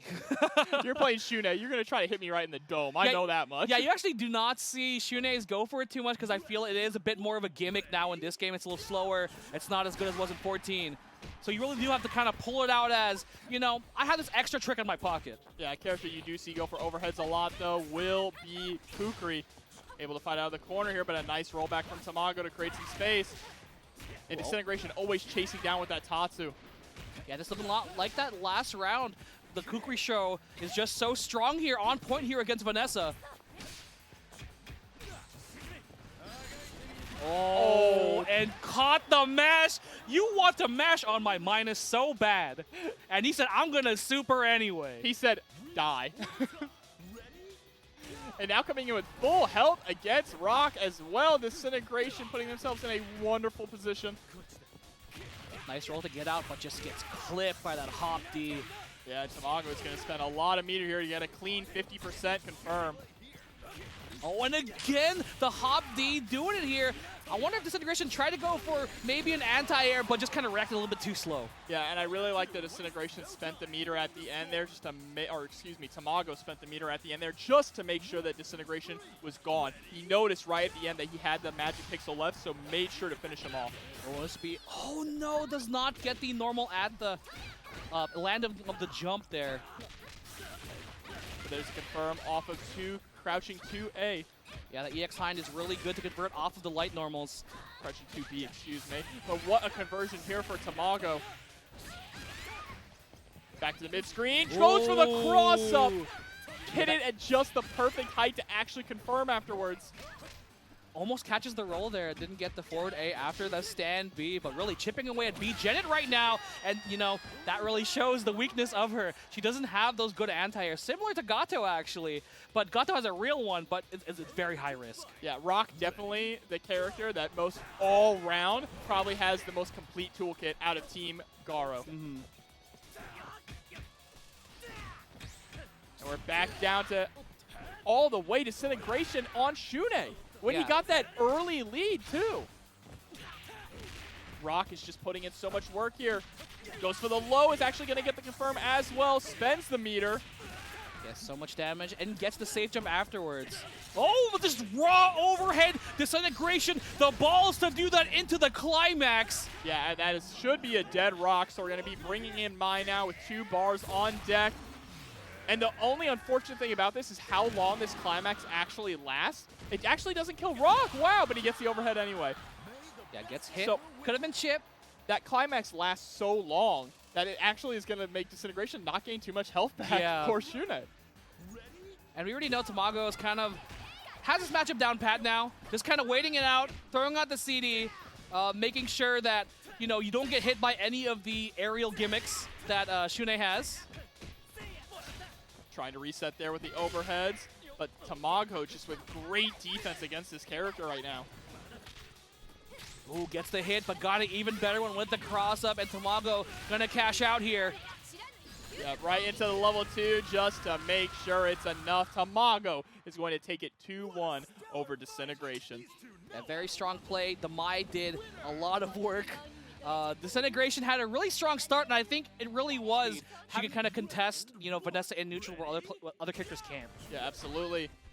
And immediately with a cross-up right off the bat here. One thing about Yuri as well is she just builds so much meter. One of the best, arguably one of the best meter-building characters in the game, right? Look, already almost a full bar. Whoa! Gets the guard break as well. Yeah, that guard bar was going quick. I feel like even Wero's like, oh, wait a minute. I don't have bar to get out of here. Yeah, now Wero's trying to turn this around and be on the offensive, and it's that move right there. That upwards fireball that you see Yuri throw at full screen so much, not only does it prevent jump-ins and prevent some forward advancing moves, it just passively builds up meter for her. Oh, misses the jump D this time, but big uppercut from Wero. Chance to kind of get a little bit more damage on Yuri and kind of even this out. And the safe jump hits the overhead. And it actually should be a dead Yuri, unfortunately. Kusanagi really played this well. It doesn't spend the bar.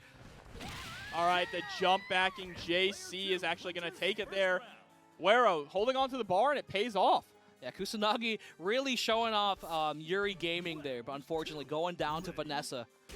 But now Kyo coming in here for Kusanagi. This is easily Kusanagi's strongest character, but you get hit by an uppercut like that, sent all the way to the corner. Hard knockdown, goes for the low mix-up this time. Yeah, I think really what they could nerf off Vanessa is all over safe jumps. She gets setups off of literally almost every knockdown she gets. And there's yet another, oh my god, trying to go for the anti-air there, expecting the jump out from Kusanagi. And now just waiting out. You don't want to trade here. Vanessa with the pixels, very scary and very great sweep there to stuff out that uppercut. Sweep is actually one of the best options, I feel like, against Vanessa, right? She has a lot of forward advancing moves and a lot of forward advancing, she's always wants to move forward and rush you down. So throwing out the occasional sweep to really turn around and get your game going can work out really well. We see it a lot with Clark. Oh yeah, but Kyo going down now. Kusanagi down to just rock. We're going to see if he can kind of play the mirror. And and has 5 bars to play around with. One touch could potentially be about 60-70%. Owen gets low profile crouch B over the hop. Not a great start here for Kusanagi. Yeah, there's the knockdown as well, and I like that the patience to run up. You know your opponent has so much Whoa, meter boy. left. And it works! Into the climax? Is he going to install? That's the question. Is he going to install? And no, he doesn't. He opts for damage over the install. Interesting decision with that one more character left. Terry on the end there. I actually kind of agree with that. You're about to close out with Rock, so going to the install wouldn't be as beneficial. So you want to get that damage, you want to get that setup. So down to just Terry, but Terry does have more bar. And so the thing about Rock's install, to point out, guys, is when he does a level 3, he can choose between damage or sacrificing a little bit of damage to go into his install. The install powers up all of his special moves for the rest of the time that he's in the game. Oh, nice. Gets the cross up and gets the break cancel too. We get the safe jump. Oh! Shatter Strike tries to catch him with the power dunk there, but whiffs it and is going to get punished. Oh no, the Replicant does not juggle properly. Still kind of scary here for Kusanagi. Oh, and the crouch B mash on the run! Oh my god, Wero's going to take game 1 here with a power geyser. Kusanagi was really climbing the ladder there. That was such a scrambly situation right there at the end of the corner. Yeah, unfortunate drop there. The EX Replicant usually has maybe it was a different spacing than usual. But usually the EX Replicant actually juggles both hits, and then you could do a juggle off of that. Yeah. But unfortunately, that did not happen, and it gave Wero a chance to make the comeback with Terry. Yeah, just so unfortunate. Tragic. But we're going to jump straight into the next one here. Kusanagi still with Yuri on point. Oh, just with that DP in neutral. Doesn't get too punished for it. Oh no, the upper right through the fireball attempt and lets it rip. Wow, a wake up DP there. Gonna get punished so hard. Yeah, Kusanagi not looking too good here. The safe jump, tries to catch the roll. Chance here, and catches the roll on Wero's side this time. Kusanagi going in. But Wero, a boxer, winning all these anti-airs here, or air-to-air situations, I should say. Oh, nice. That was same side. Tries to trade out. Hops again. Trying so Oh! EX Demon Flip, but not able to actually convert with the fireball there. Oh, man. But, a little similar to that last match where, Yuri was able to get a lot of damage down on Vanessa and took a fairly long time doing it. Yeah, so now it's all up to Kyo to close out Vanessa as fast as possible immediately, just charging forward. There's the Shatter Strike. Should be able to pick up to a nice combo here and get the confirm. Absolutely. And we are now tied up. Both mid characters here, Kyo versus Rock. Yeah. We've seen this before, though. We've seen this a lot. I feel like Kyo plays this incredibly well.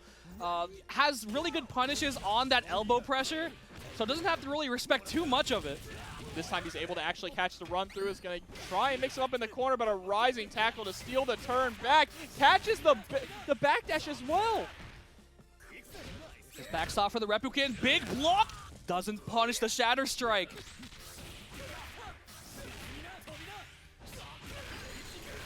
Into a level 1, not quite enough to kill. Tried to go for meaty Fireball, but Kusanagi ready to hop over it. Stay same side. The patience. Oh, cracks open with the crouch B. And that is a dead rock. Terry coming in. Kusanagi playing very clean with the Kyo.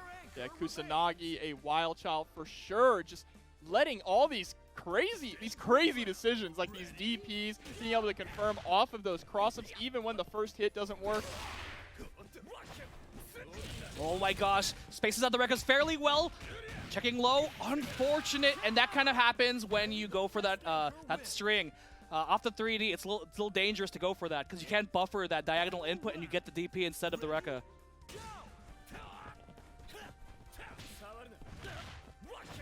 Here we go, father versus son right here. Kusanagi has the meter lead, but tries to contest against the plus frames, a perfectly spaced dash punch.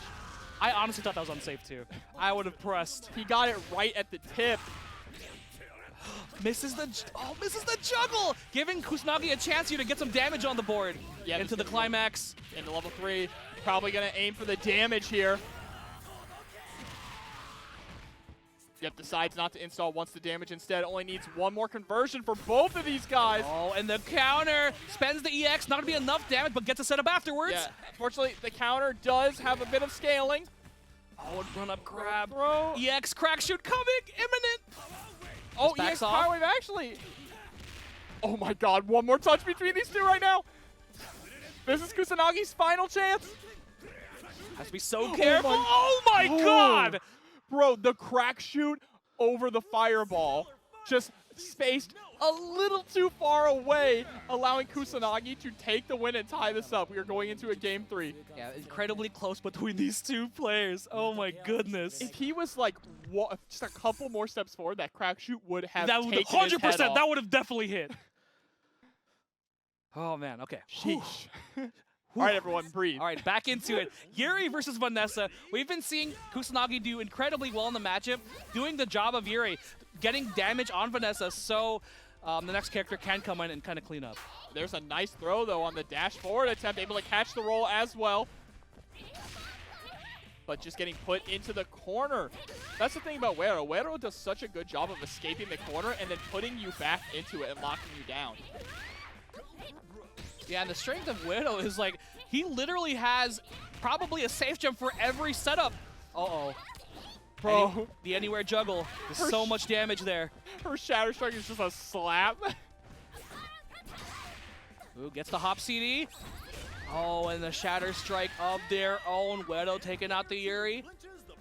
And again, pretty much a rerun of what we saw last two Exactly, games. yeah.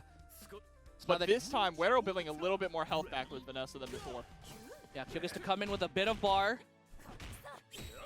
Oh, and another Shatter Strike. All right, they're just leaning into it now, right? He says, all right, you want a Shatter Strike? Here's another Shatter Strike. Say, Grandpa, I'm tired of your hop pressure. Just absolutely blowing it up. And this is what you're going to see at the really high level of King of Fighters. Once people really start to crack into those Shatter Strikes and figure out the most optimal situations for them, the meta will evolve.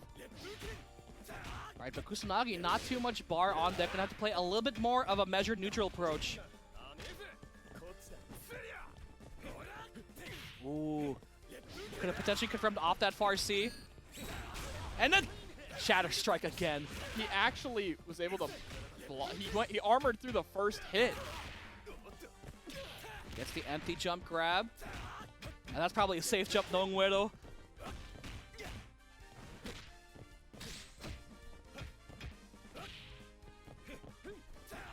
I feel this neutral's very tense now. This is just King of Fighters footsies in neutrals, and there's finally a messed up DP, and Rock is going to get rid of Kyo. The way both players were playing, it's like, I don't want to get Shatter Striked on again. Please, please do not Shatter Strike me. I'm tired. Yeah, they're just short hopping back and forth, neither of them throwing out buttons. It was like a hold your breath kind of situation. Oh, nice, but again, the wake up counter from Kusanagi.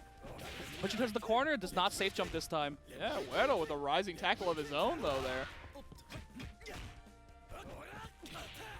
All right, nice throw back to mid-screen. Utilizes that elbow to try and push a little bit forward. He gets a nice crouch B, stand A from pretty much max distance, tries to jump over the rising tackle attempt. Oh, had to roll back there, did not want to get punished for that messed up elbow. Oh no, Wero just top CD, forcing his way in. Oh, you are in chip range, lands on the fireball, and Wero is going to take it 2-1 over Kusanagi. And if you notice, that was a bit of a checkpoint situation there. He hopped neutral. Like, you are losing probably 60–70% just for jumping. But we saw Johny earlier today. This Angel is nothing to laugh at. Vanessa is really going to have to be on point with defense, not allow Angel to get any breathing room to start running that mix-up game, and it's already starting. Good Lord, pray for him. They're going to spend the bar a bit. Go for a setup, nice roll, back to neutral. Oh, and gets caught again, Johny.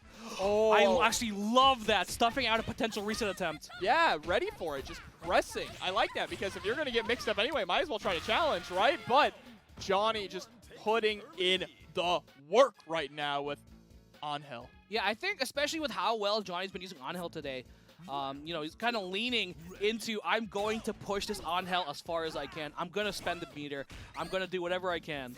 Yeah, but Krohnen going to come in here now with 2 bars on deck. Still has to survive this mix-up game. Nice, and there's the EX fire. Actually, a little bit too far to go for a juggle there. Yeah, and Dogor trying to go for the overhead. Oh, gets opened up low. It's a little scary right now. Trying to, oh no, baits it out, and that actually should be a dead Krohnen if we spend the bar. Yeah, Johny saying, fool me once, shame on you, right? And there it is, gonna spend the meter to get rid of it. We are on the cusp of yet another OCV from Angel here. Yeah, the Angel looking very strong on Johnny's side. I love the use of meter to make sure. Like, I am gonna push this matchup, you better know what's up.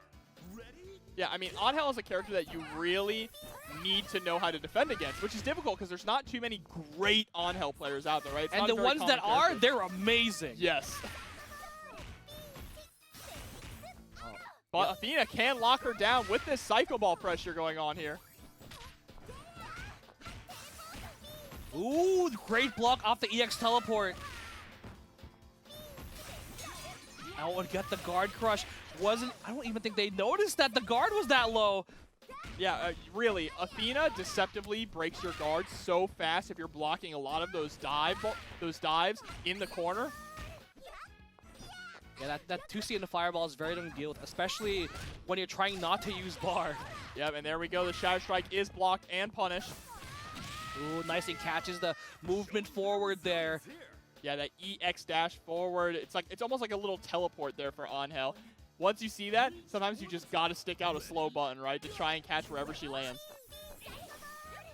All right, but if there's any character that can kind of deal with Athena really well, Vanessa really has it all, has a reflect, has the uppercut that goes under the fireball. It has the pressure, too, to stop Athena from escaping. Athena is a very slippery character, right? It's not just her pressure that's crazy. She's so hard to catch and lock down. There's a nice jumping CD. Yeah, just checking right now. Nice. Gets the air. Reset into the overhead. Oh, that looked like a missed input there. Yeah, you could definitely get a little bit more damage. That could have potentially killed. But toss it to the corner. Tries to go for the jumping CD. And now stuck. Oh, and big jump in. Should be able to cash out. Oh, yeah. Level 2 keeping to it simple. Immediately win that. Johny going to take game 1 here in top 8 loser's side. Yeah, the Athena was doing a bit of work there, but, you know, Vanessa is that stop sign against most characters, especially with metered options. Yeah, it's no stretch to say that this character is a problem, right? we talk about Vanessa week in and week out. I'm sure people have just heard endless talking about Vanessa from top players, from commentators. There's not too much that really, like, what's been said about this character that hasn't been said, right? Yeah. She has everything you need, and even with a boxer, she has an incredible air game, which is the one thing you would think a boxing character wouldn't have. Oh my gosh, the sway cancels into the low again, just knocking on that door. Yeah, the stagger pressure is so difficult to deal with. This is looking really good for Dogor right now. Able to block down Angel, not letting her get that mix-up going. Oh, and the pushback on the uppercut, it's very frustrating, especially for a character that can't really, you know, burst movement to at least challenge her post-uppercut. And what you see from a lot of characters too, especially what you're seeing from Johny as well, is a lot of characters will try to be a little bit more jump happy and a little bit more airborne because they do not want to be caught from that uppercut. Oh, double overhead. Has the chance here to cash out with a little bit more damage. Yes, goes for the super. Yeah, but that is going to be a knockdown. A mix-up is coming. Tries to go for the overhead, and nice. There's the command throw. And that will be enough there. Johny winning the point war this time. Yeah, Angel is insane. I love this character, dude. It's like scary because like I kind of know what she does. So like every time like the chain's going and I'm like, please, oh god. But now Krohnen's going to come in to try and have to clean up this Angel. Yeah, and Krohnen is a really interesting character, right? A lot different from, just kind of awkward compared to a lot of other characters in the way that he plays. His DP is really interesting, that standing DP, there it is right there. Able to actually loop it on counter hit like that. Ooh.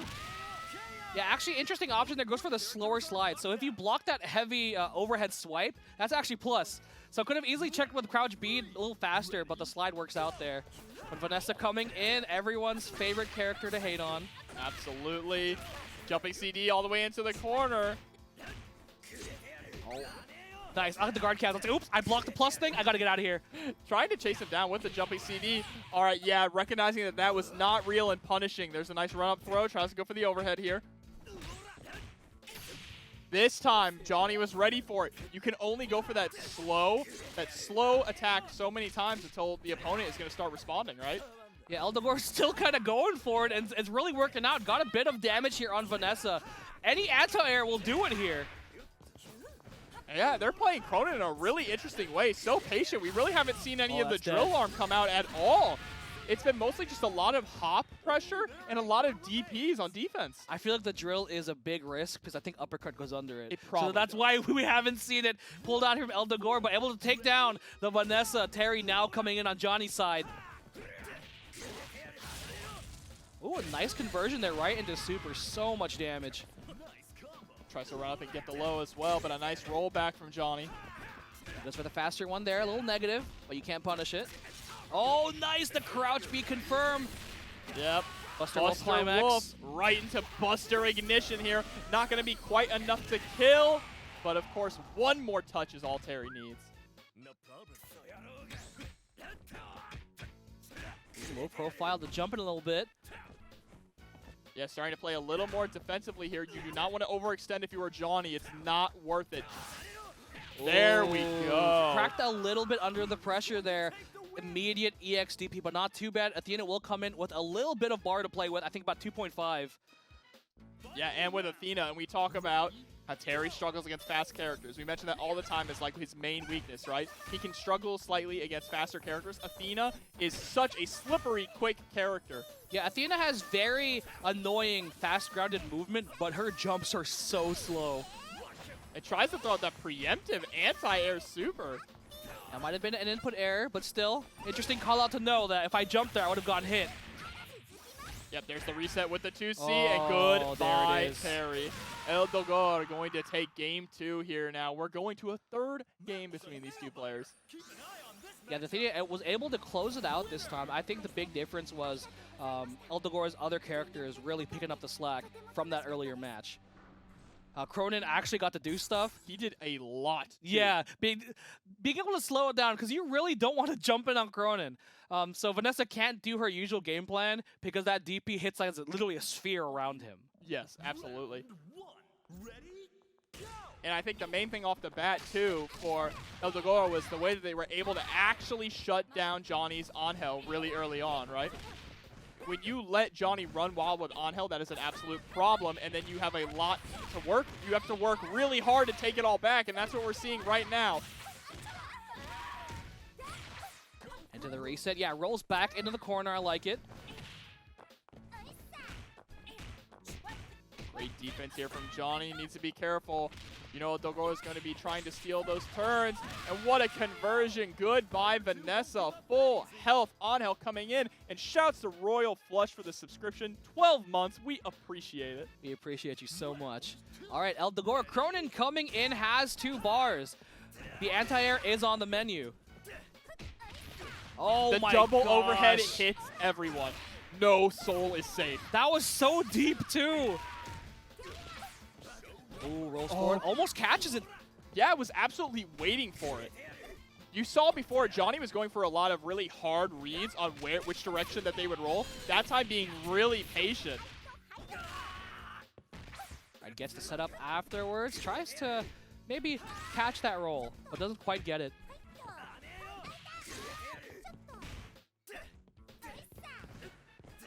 And Krohnen trying so hard just to chase down Angel, finally able to get the hit, pushing there into the corner. Goes for the overhead mix-up here, stealing to turn back yet again, forcing a guard cancel there out of Johny. Overhead. Not too much there. Didn't have any bar. Oh, but the air-to-air. Athena coming in now for Dogor. And Angel yet again threatening an OCV. Angel's looking real strong today. Hey, Angel is one of those characters that I feel like actually does pretty decently against Athena. She's also incredibly fast, right? Ooh, gets hit low. Actually rolls out of the string. Oh, and thank you so much, Lena the Troll, for the $10 contribution. Always out here supporting the players. Thank you so much. Oh, gets the cross up! Bro, that thing is so active all the way down, and look at the damage off of it. Ooh, tried to wait out the DP, but didn't come out. Nice. Oh, jumps right nice. into it. Goes right into super, right into the shoot super, but still has 2 more characters to go through. Yeah, this is going to be a really tough fight here for Dogor. Has to deal with Vanessa with 2.5 bars on deck coming in. Hops right over the standee from Athena. Has a chance here, gets the crouch C. Oh, jumped a little bit too late. I think he's trying to wait to see what's happening. What Oh my defense from God! Johny able to actually block that? Oh no, but the anti-air uppercut, we know what happens at the end of this. And Just needs him a raw overhead to take the game. Johny. Just getting all those command grabs. He got the splash. So we're going to see if SonicHackedYou can kind of recreate this against ViolentKain. And there's the DDT. Goes for the splash, same side. Yeah, I swear, every time I see a Ramon player, I'm like, they know something I don't. And speaking of good jumping CDs, that jumping CD is actually really quick. The only issue is it's very, like, Very horizontal, yeah. right? It doesn't have much of a downwards hitbox. All right, but ViolentKain looking like it's heading in very well. Gets the EX command grab. Gonna get a little bit more damage, sending him back into the corner. Whiffs the command grab. Oh, tries to go for the EX splash and gets punished for it. Goodbye, Ramon. We'll hopefully see you again. Yeah, that whiffed for so long that a hop button was a punish. That's one of the issues with Ramon is he does have very long recovery on a lot of his moves. But now it's up to Gato here. And Gato gonna play a little bit more preemptive game. Oh no, the drop off the jump in. ViolentKain just establishing such good pressure here, ending those strings with that fireball. ViolentKain is going to end every string with fireball until SonicHackedYou makes him stop doing it, which means that SonicHackedYou needs to contest against it. Yeah, and right there, already spent the bar on the guard cancel backwards roll. Oh no, and that really is the thing that we've seen with so many times today. The DP off of Gato has to commit to those anti-airs. Yeah, I'm kind of convinced at this point that Gato's DP isn't that strong. It's tough, man. It's tough. But we have seen this K-Dash. SonicHackedYou's K-Dash has brought it back before. Has 2.5 bars on deck, trying to keep the space here so far from Rock. You don't want to overcommit. He has to contest the whole team here, but ViolentKain's been playing so strong on the Rock. Really playing at the optimal ranges. Almost catches that roll with the crouch B. And there's the run-up throw. One more touch is going to do it, but a wake-up DP from SonicHackedYou. And one thing we see a lot from Sonic is he likes to just go for those kind of random EX slides, right, to catch them sleeping. Not going to get the chance to do it right here, though. ViolentKain, OCV with Rock Howard. Yeah, wasn't able to get anything started. I saw some, like, a little bit of brilliance there with the Ramon in the beginning. But unfortunately, you know, the EX wall run into the full punish. I get to do whatever combo I want afterwards. But Yeah. ViolentKain, really, the rock is solid. Shut up. All right, jumping straight into game 2 here. Hopefully we get to see some more Ramon work be put in.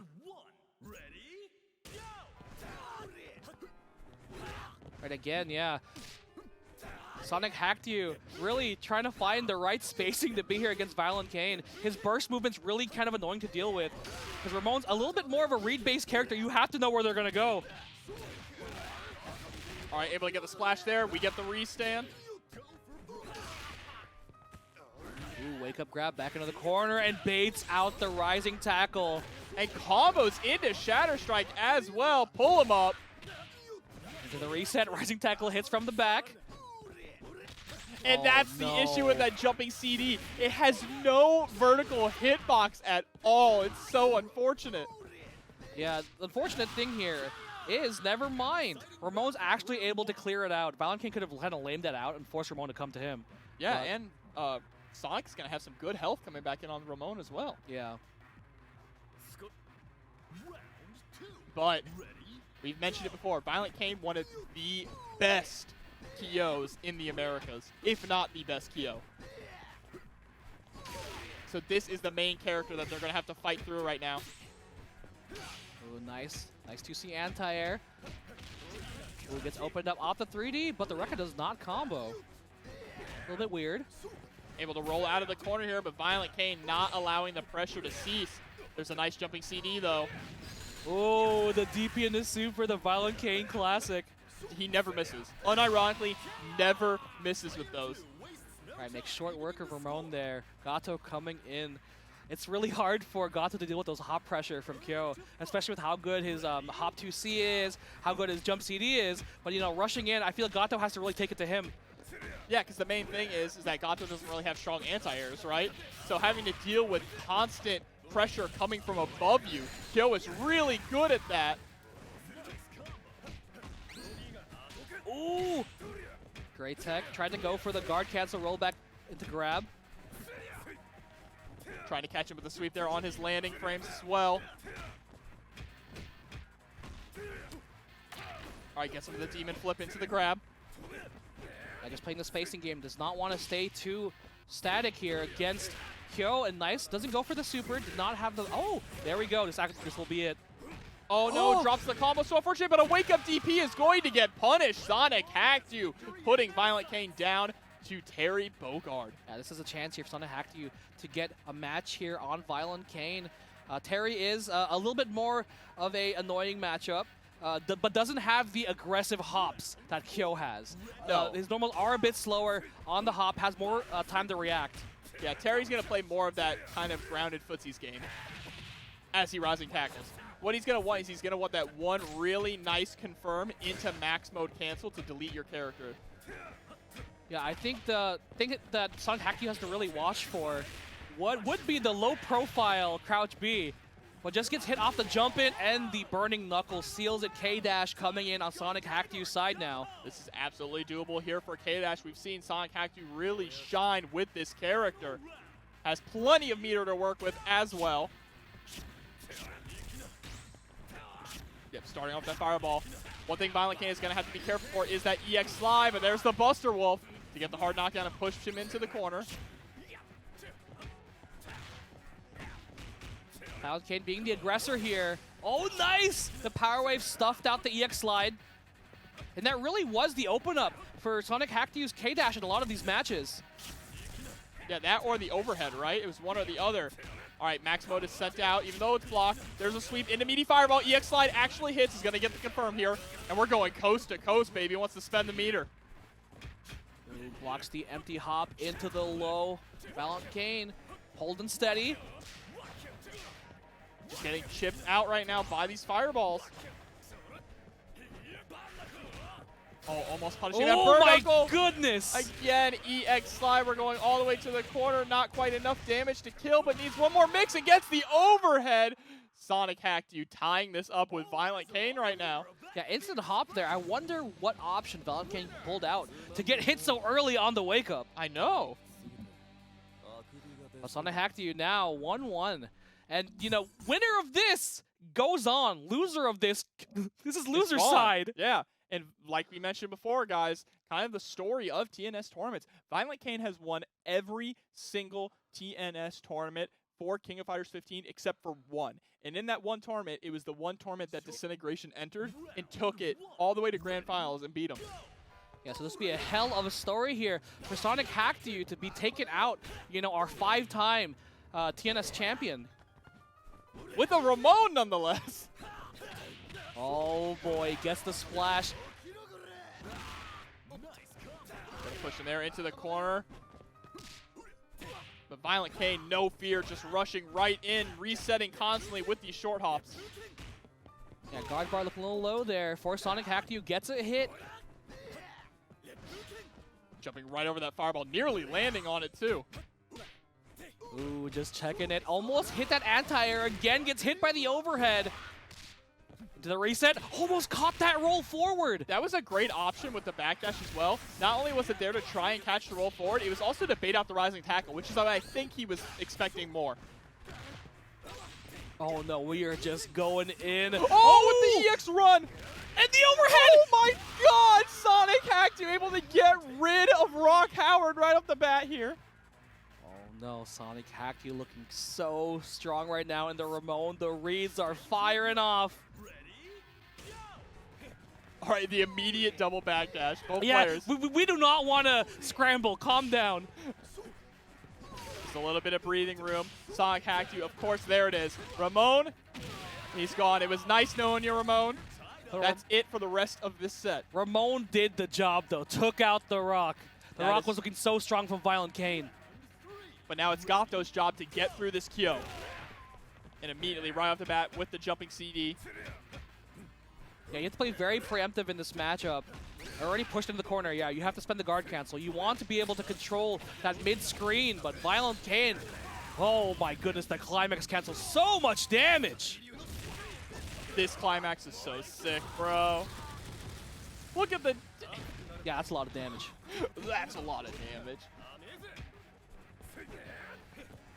And ViolentKain's movement. Those backdash is so strong. Yeah, Gato plays a really good kind of preemptive stuffing game, but Kill really covers those really awkward angles. All right, a nice conversion there, pushing themselves out of the corner. Yeah, doesn't want to cash out too much. Nice sweep. All right, this is exactly where SonicHackedYou needs ViolentKain. Great screen positioning for them, but wow, what? I can't believe that that actually won out. Yeah, the 2C stuffed out the sweep. It's a little bit on the slower side, so understandable. And you see how, oh, okay. Yep, jumping CD is going to do it. SonicHackedYou is playing so reserved, so patient there. Got a little too aggressive with the instant air dash and got punished for it with the JCD. Yeah, I like not spending too much bar, so now K-Dash does have a little bit of bar to kind of play around with, but I think ViolentKain's going to take it right to him. Absolutely ready for that roll through. Catching the backdash too, but not believing in it. Ooh, did not have enough for the max cancel, unfortunate. And these trades definitely in ViolentKain's favor, but what a DP there from SonicHackedYou. Oh my god. Okay, K-Dash is still alive. Oh no, it goes the wrong way! And Not the for empty long. jump grab ViolentKain 2-1 over SonicHackedYou. What a match. Yep, ViolentKain moving forward, but SonicHackedYou put in. Props to Disintegration for doing so well, getting so far. You know, really shows, you know, he has a mastery of all of his characters. Absolutely, and using that teleport to great effect to escape Johny. Already getting the early life lead here. And I like this. I like Disintegration's game plan so far, which is to kind of lean into teleport to avoid even getting mixed up, right? Oh, and the clone coming in. Great block on the overhead. Chance here for Johny to get some pressure started here. And the corner opened up low. Yep, there's the throw. Tries to go for the overhead. Oh my goodness, just gets the close C, and this will be a dead on hell. Angel kind of manhandled there too by Kukri. Yeah, making it look easy. Disintegration really played a very interesting playstyle. It was a bit more scramble heavy than I was expecting to see.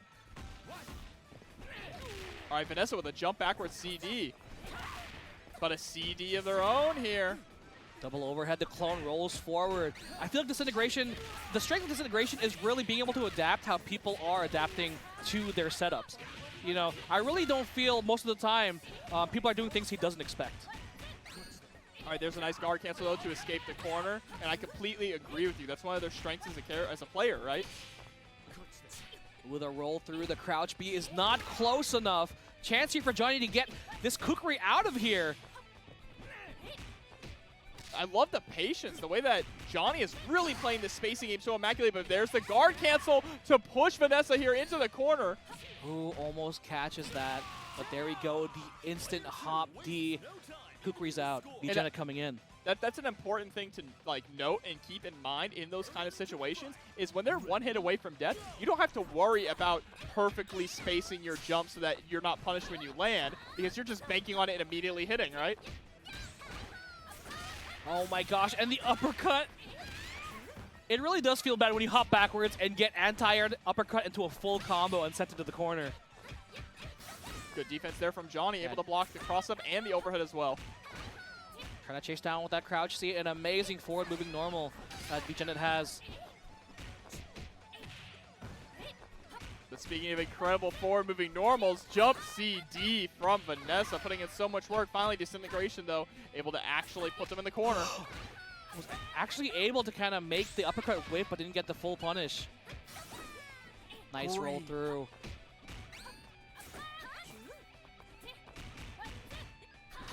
Oh, wow. Actually tried to stagger the pressure and steal the turn back, but Disintegration was having none of it there. Yeah, that was a great CD. Great placement. Run up, grab.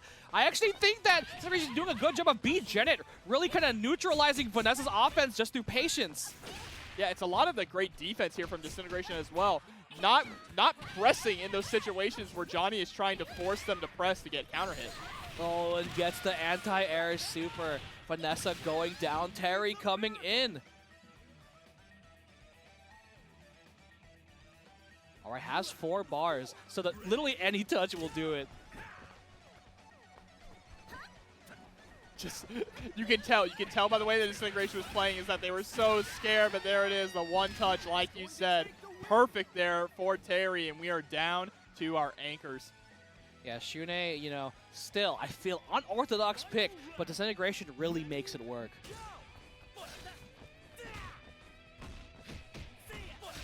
All right, yeah, starting to, put in those double overheads. That is where Shun'ei kind of shines, right? His ability to hit you with those double overheads and that kind of weird pressure structure.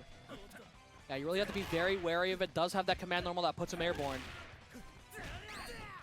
Oh, that could have been a whiff punish off the whiff. Guard cancel CD.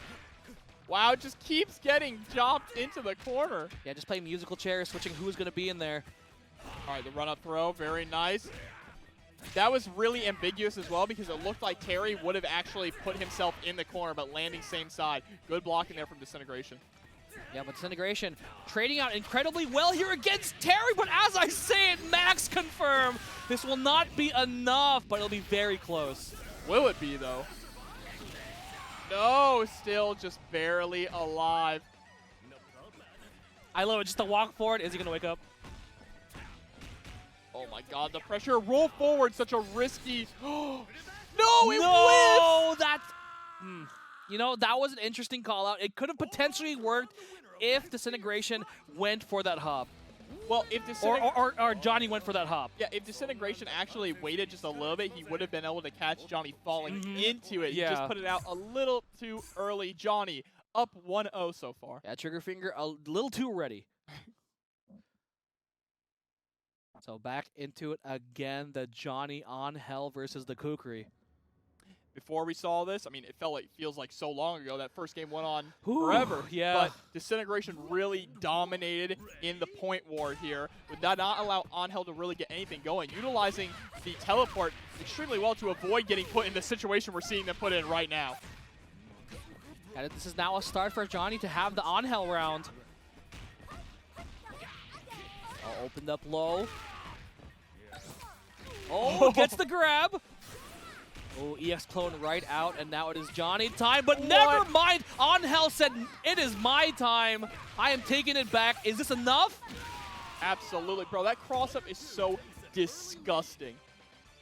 Yeah, and the thing This with character makes me sick. honestly, the thing with Johny is no matter what's happening, I feel like he's always scheming like, I need my turn back. It is my time. There's the patience, too, waiting for the roll to be able to actually get a punish.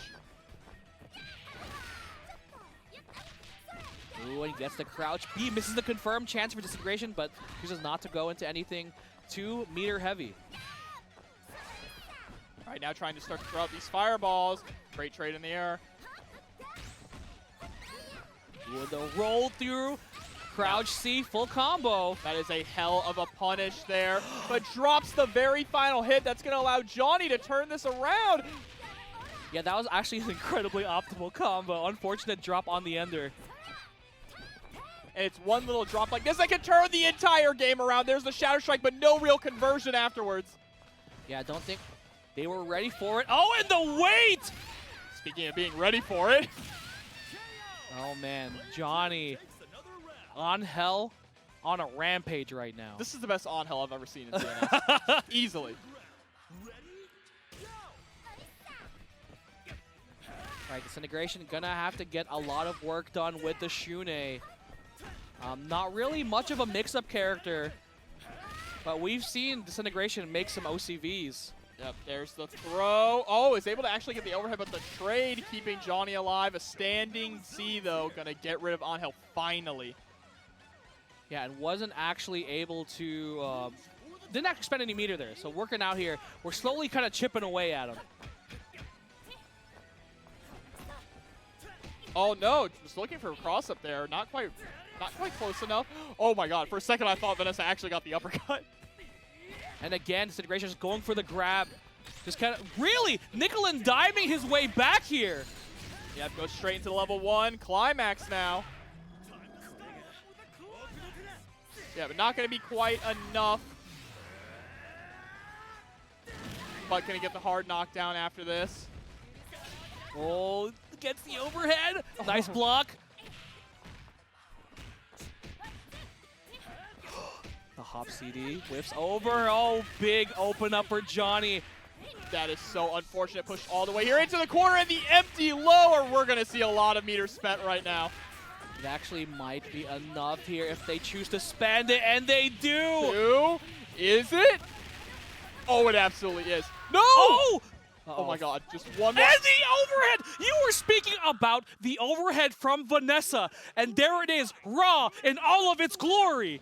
For the second time tonight, winning. We're going to see, so Robert coming in. Yeah, Robert is an interesting matchup for Rock. That CD is super annoying, you know, because Rock is a little bit more on the stubby side.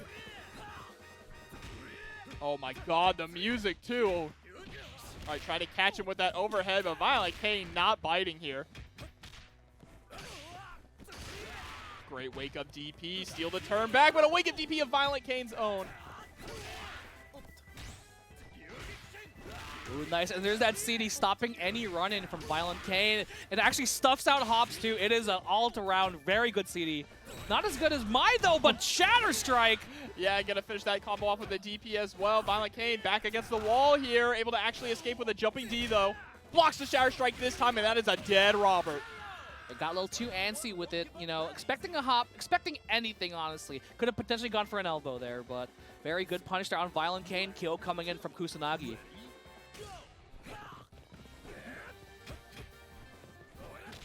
Oh, the anti-air low there, but not a full conversion. Gonna go ahead and spend the meter for the Shatter Strike. Picks up here. Ooh, and the early 2C to stop the jump. Ooh, ViolentKain fighting out really well here against Kyo. A great throw break there. Kusanagi just needs one more touch to the JCD. We are in chip range as well. And that is exactly why you saw ViolentKain roll backwards. He knew that the Rekka was coming out from Kusanagi. Did not want to have to block that. Nice, and there we go, the EX DP to ensure that we are beating out whatever Rock was trying to do there. But now it's going to be the Kyo mirror match. Who's the king of Kyo? Oh, man. I mean, I would say the man named after the character Kyo Kusanagi, but ViolentKain has a sick, nasty Kyo also. And there's a sick, nasty Shatter Strike gonna get carried all the way to the corner here with the level 1 into level 2. What happened to your health bar, dude? Oh my god, it's not over yet. And yeah, gets the OTG. Wow, and I love when people do that, when they run up on you and then normal jump to punish whatever anti-air you're doing, because they're expecting a hop. All right, and it's all up to Rock Howard here in this first game. Has 3 bars on deck, immediately gets clipped by the Rekka, pushed all the way to the corner now. Oh my gosh, ViolentKain is cooking with fire right now. And these combos just keep going. Good lord. Oh, wake up level 2. Oh no! He tried to go for the chicken right there with the super, but ViolentKain said, I can wait. Kusanagi said, I'm gonna hold this, and if you get hit, it's your your fault. All right, so very, very strong performance there from ViolentKain in the first match. We're gonna see if Kusanagi may be going for a character switch here. I'm not sure what they would do. They're jumping right back into it, but I feel like the team is not what's wrong here. He just really needs to win out in that neutral. Of his Kyo, unfortunately, didn't really get to do anything.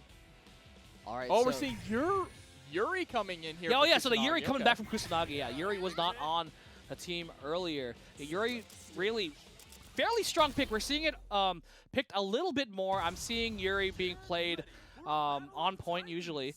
She has, I mentioned earlier, she has weird hop arc, and she has that crazy kind of like jump CD. So I feel like it played pretty well here as a bit of a counterpick against ViolentKain. I think we'll play the matchup against Rock very well. Yeah, for any Street Fighter fans out there, the best way to describe Yuri is she's just anime girl Akuma, right? That's what she's most similar to. Honestly, that is a good assumption. That is a good comparison. Nice rising tackle there.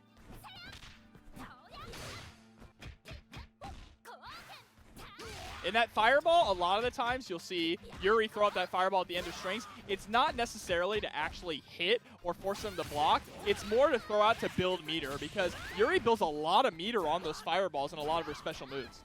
Yeah, she's definitely one of those characters that's incredibly blessed with being able to just whiff specials, and, they have fairly fast recovery. But you have to be careful whiffing them like that, because ViolentKain is always ready to pounce.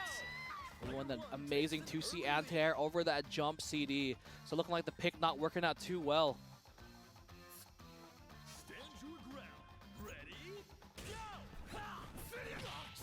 Ooh, and the farce. ViolentKain's been using the farce as a footsie normal. People will say that Rock is stubby, but he's been using it incredibly well. Yeah, absolutely. Oh, just a crouching C there. Nice trade, though, in Kusanagi's favor. Puts himself in the corner, unfortunately, here, but able to fight out. There's a max mode cancel. Yeah, easy access to damage. Gets the elbow confirmed and cashing out a bit. Oh, the patience here, but EX Rekka just not quite enough to kill, but the standing B is going to do it.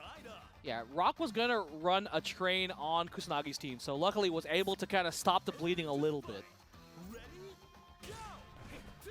But back to this Kyo mirror match. We saw what happened last time. Kusanagi's Kyo kind of got eviscerated, right? Yeah, the Kyo mirror was a little bit more on ViolentKain's side. ViolentKain has a very strong Kyo. And, really just playing safe, just tapping with stand B. Has such a life lead, can really just, kind of poke out. Like, are you going to hop? Cool. I'm pressing this button. Just trying to fish for those run-up lows. Great DP there from Kusanagi and running right into that D. Yeah. Wow. Just throwing it out. Kusanagi now on the last character tournament elimination. If Kusanagi isn't able to clutch it out with Rock here. Yeah, and Rock's got a lot of work to do. That is nearly a full health Kyo on deck, and Terry is still waiting in the background. Oh, and that's a punish. There's the Buster Wolf right into the rising tackle. Oh boy, but now stuck in the corner here against ViolentKain with the DP and the super into the EX cancel. So much damage. That's going to pick him off the ground as well here. No, actually doesn't go for it.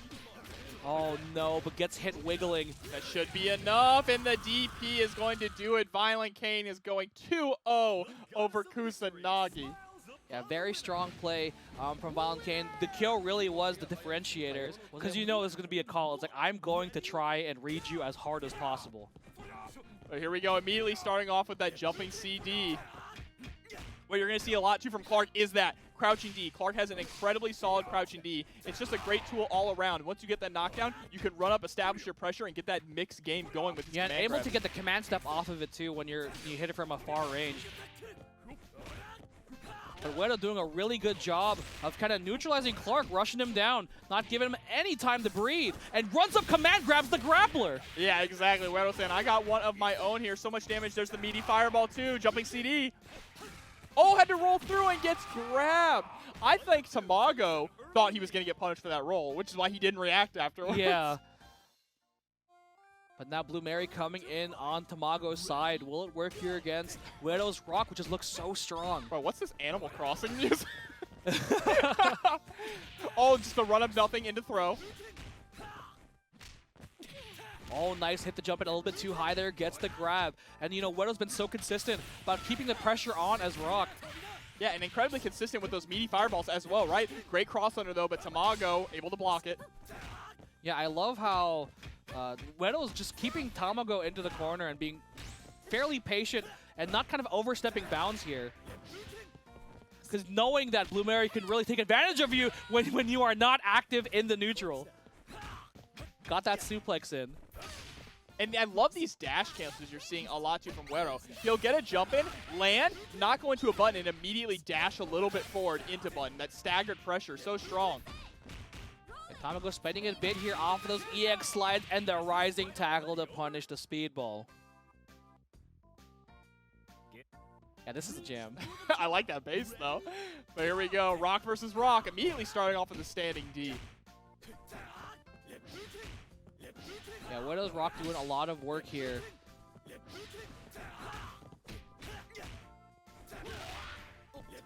All right, that trade definitely in Wero's favor, pushing Tamago further towards the corner. He's just trying to play the zoning game.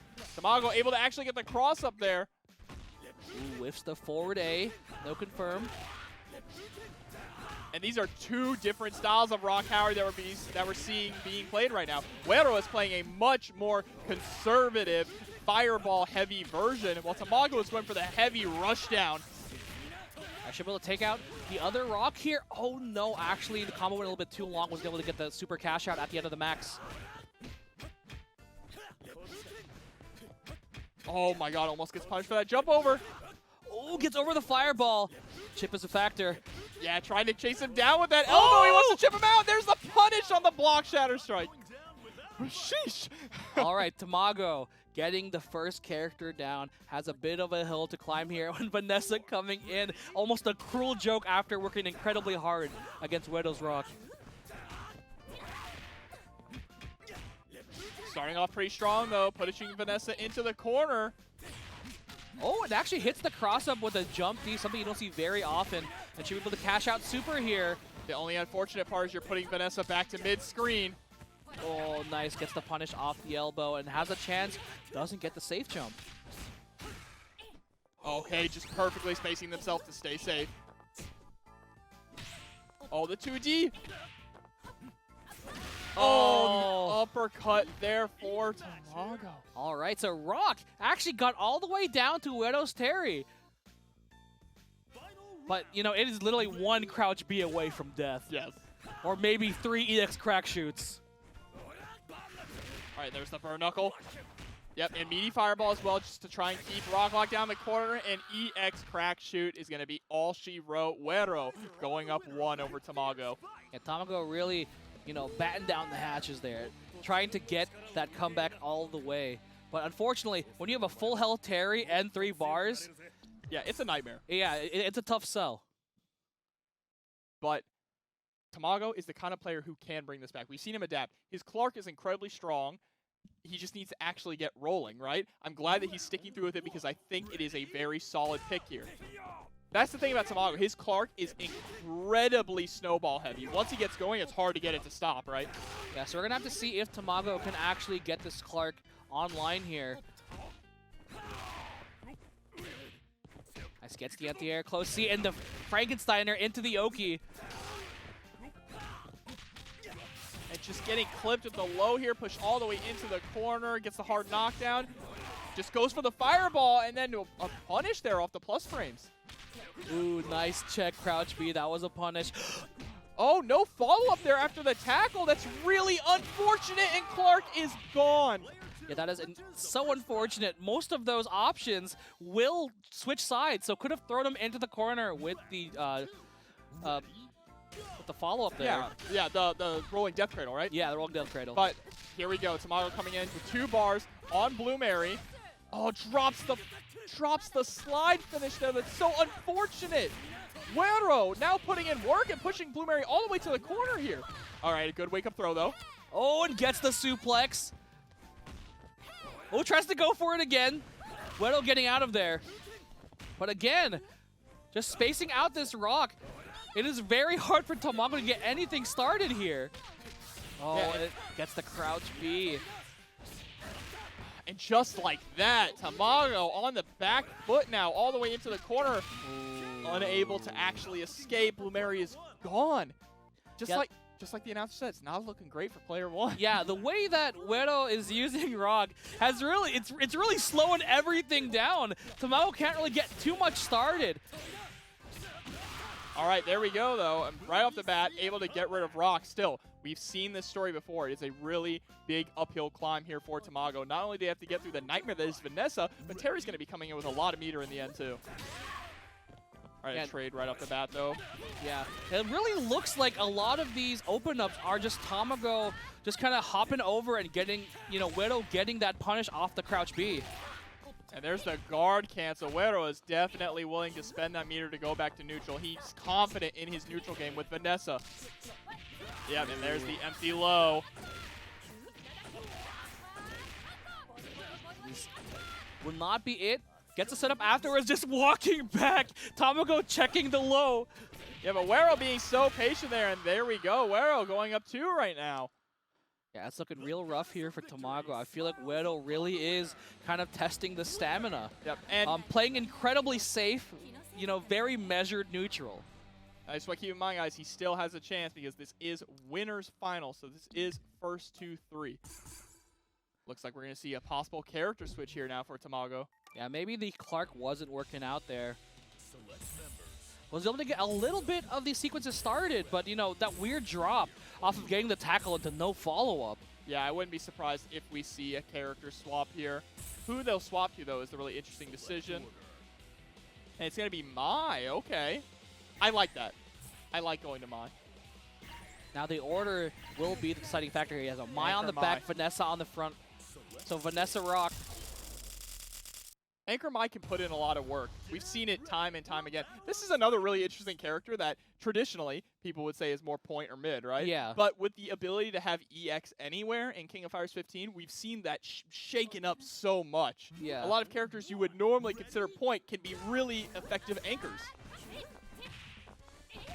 And going for just right off the bat, Vanessa v. Vanessa.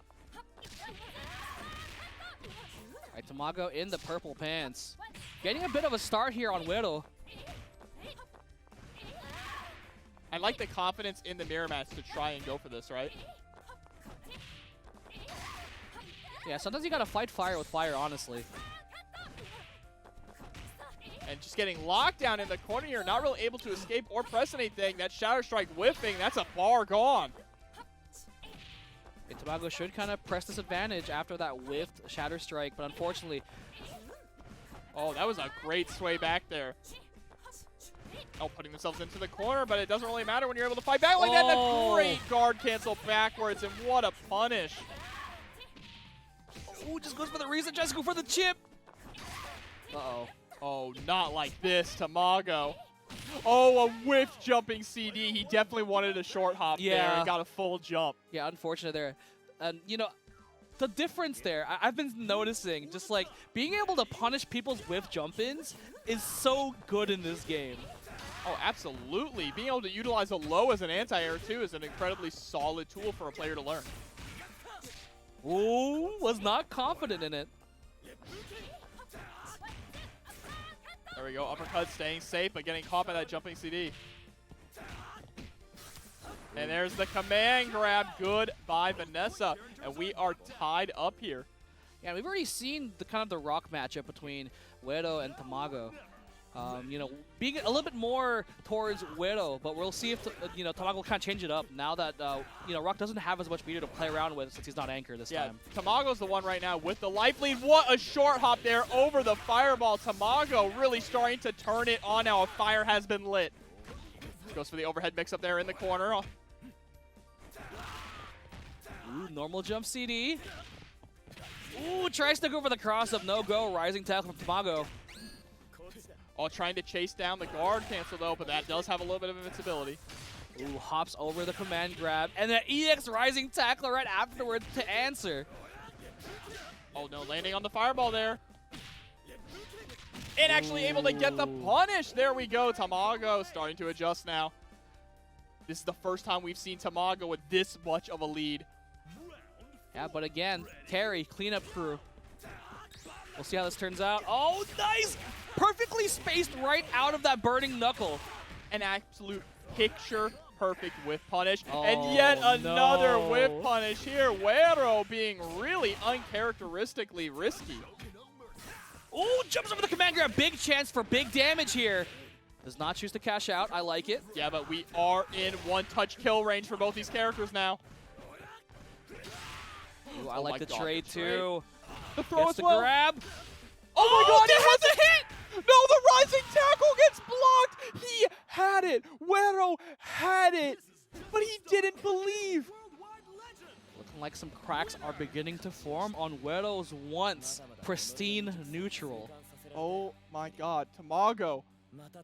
The adjustment's working so well, we didn't even have to see Mai. All it took was switching the order of the characters. Yeah, and we're going back to character select. Wero might be changing it up, you know, or just taking a breather. I think after that, you need a breather. Yeah. Yeah, Tamago is playing that so incredibly well. Oh, man. My heart, bro. He had the read, but just didn't execute. It's just so unfortunate there for Wero. Dark, I agree. My heart, too. Wow. Also, Dolores coming in. Oh, my. Wero bringing in Dolores on anchor.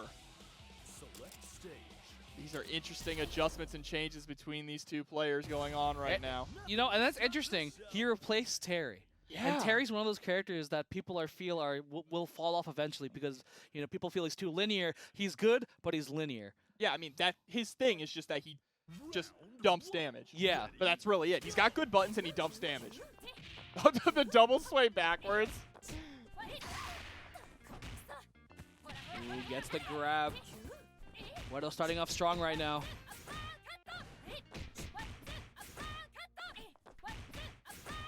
Yeah, uppercutto there, but no one really getting anything going so far. It's just been these little trades adding up so far, though, in Wero's favor. Finally, there's a confirm for Tamago. Going to get that nice corner carry as well, and a hard knockdown. Overhead or low mix-up. Goes for the overhead. Ooh, catches another jump. Unfortunate there for Wero. Tamago should be able to clear it out here, spending the bar. Yeah, didn't even need the stun. We were close to stun as well. But Tamago really cleaning up Wero's Vanessa there. Yeah, I think there's just these micro adjustments. Tamago isn't as often like going for normal jumps or kind of like, I was about to say not going for air airs, but try to meet Wero in the sky there. But I think not whiffing jumps is making sure that he's not just taking unnecessary damage. Yeah, absolutely, and there's a nice jump over into the 2B. Full on conversion. Yet again, another mix-up in the corner. You have to guess is 50-50. Gets the guard cancel out. Wero on the offense in the corner. All right, yeah, using that air-to-air there to knock him out. Using the air-to-air to escape as well on the flip side. And just the overhead. Ooh, nice. Gets the stagger off the stand A into the C and gets the EX command grab, cracking that defense. Rock coming in on Tamago's side. Yeah, Wero going to build back a little bit of health here. Tamago with nearly 3 bars on deck, though. Just a slight lead in resources, immediately starting to back up. Nice rising tackle. Almost looks like it swapped sides there. Misses the confirm, but rising tackles afterwards to stop any attempts. Yeah, bro, you mess up your combo, just rising tackle afterwards. Steal your turn back.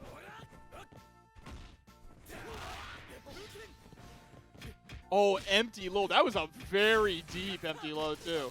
Oh, nice. Gets the stand B, convert off the max cancel. That was a what? Ooh! Gets the EX command grab. No! Not quite Didn't go far enough.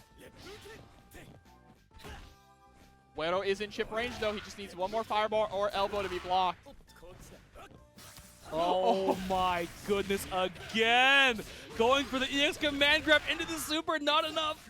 Buster Both Wolf. players. Oh, and the hop D. Dolores now coming in. We'll see if the switch will work out here. Come on, chat. Give Tamago a break. The man likes his music, okay? Yeah, it is. Oh, what a... It's definitely interesting to think about. Oh my God, let's rip again. There we go. Now down to just the anchors. That was just right off the bat where I was like immediate anti-air. Yeah, I'm chilling. I'm just gonna throw it out. But all right, Mai. Finally, we get down to Tamago's Mai here. CD already off the bat. Oh, actually takes the corner with a jump. CD straight into fireball as well. Ooh, doesn't check on the plus frames there. Yeah, and that standing D of Dolores too. Everyone wants to talk about Ralph's standing D, but Dolores is really great as well. Nice blocks. Oh no, tries to roll through, but no convert from Tamago. Drops that conversion so unfortunately, but there's the guard cancel to push back. Meaty fireball, not quite. Dolores is able to jump over it. And you see a lot of neutral that Tamago is doing is just short hop CD. Short hop CD is so much of Mai's neutral, and it works. Yeah, Wero is really trying to kind of roll through Tamago, going for the CD, but not getting punished too hard for it. Oh, able to jump over the little mud buddy there, and Tamago has tied this up. We're going to a game 5. You know, from the way that Tamago played that, you know, off rip, you know, Wero went up 2. The adjustments made after that, it is looking real hard for Wero to get, you know, anything started. Yeah, I mean, Tamago's adjustments, it wasn't even the switch to Mai. Yeah, it was as easy as putting Vanessa on point. Tamago said, you know what? I believe my Vanessa is better than yours. I think I can win this point war. Yeah, and that's the key. I think Tamago's adjustment from not being too aggressive or being like, you know, it really was a lot of these jump-ins whiffing, and then Wero getting a full punish off of it was adding up so much. So now he's kind of being a little more tempered, a little more patient. Wero starting off strong, though, already has Tamago here in the corner.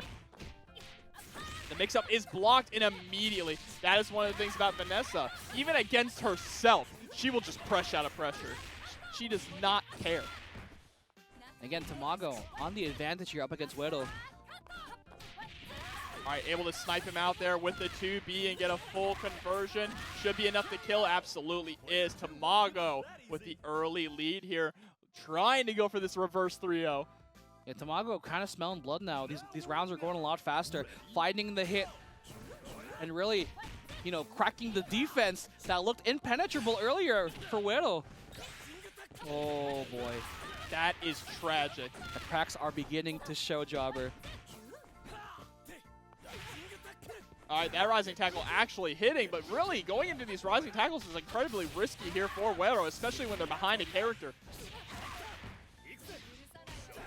All right, meaty fireball there into the jumping CD. Ooh, preemptive CD from Wero. Wow, what a guard cancel there. Throws a guard cancel back to keep them in the corner. Gets over the, oh my goodness. Wero just going for the rising tackle and taking advantage and doing it again! No fear here from Wero. And this pressure guard break, yep, you have to. The thing about that is not real. That fireball is not a real ender. You can challenge. It's scary. You know, you have no bar, and you're already at a health where if you trade, you're dead. Open up low. Yep. Goodbye, Rock. Oh, magic pixel left. Bad timing there on the meaty fireball, though. Uh-oh. Pixel Rock. Oh, my God. That was almost a max mode cancel, but the jumping D there. Yeah, a little bit too far. Set point. Whoo, man. Yeah, right, down to just Dolores here for Wero. Can he make it all the way back after how strong Tamago is kind of adjusted in this set? Well, right off the bat, Tamago able to get the cross up into a full conversion here.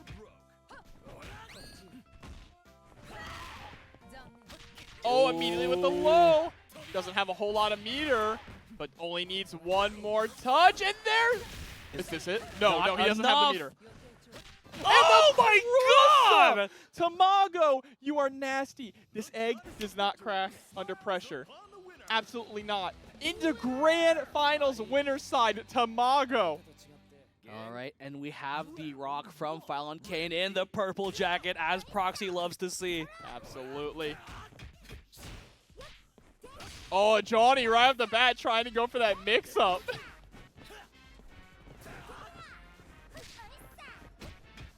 All right, ViolentKain landing immediately into buttons. He does not want to be put in any of these situations, but here we go. Angel got the first hit here. Oh, everyone gets hit by the double overhead. Absolutely. It's unblockable at this point, right? Oh, nice. Rising tackle. Oh my God, okay. ViolentKain reaching deep in the pockets for that EX command grab.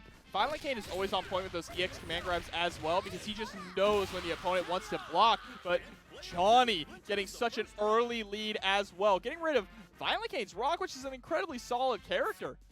Yeah, this is the Duck King theme, as mentioned in the chat. Shoutouts to Duck King. What a cool character. It'd be really cool if they put him in as DLC. I hope so.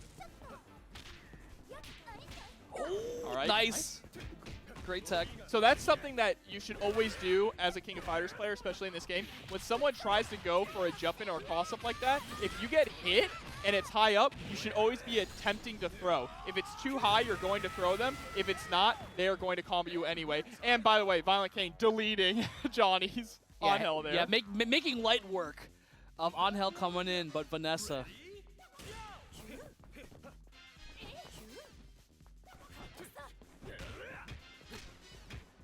Like we've mentioned many times before, this is ViolentKain's strongest character. One of the best KOs in North America.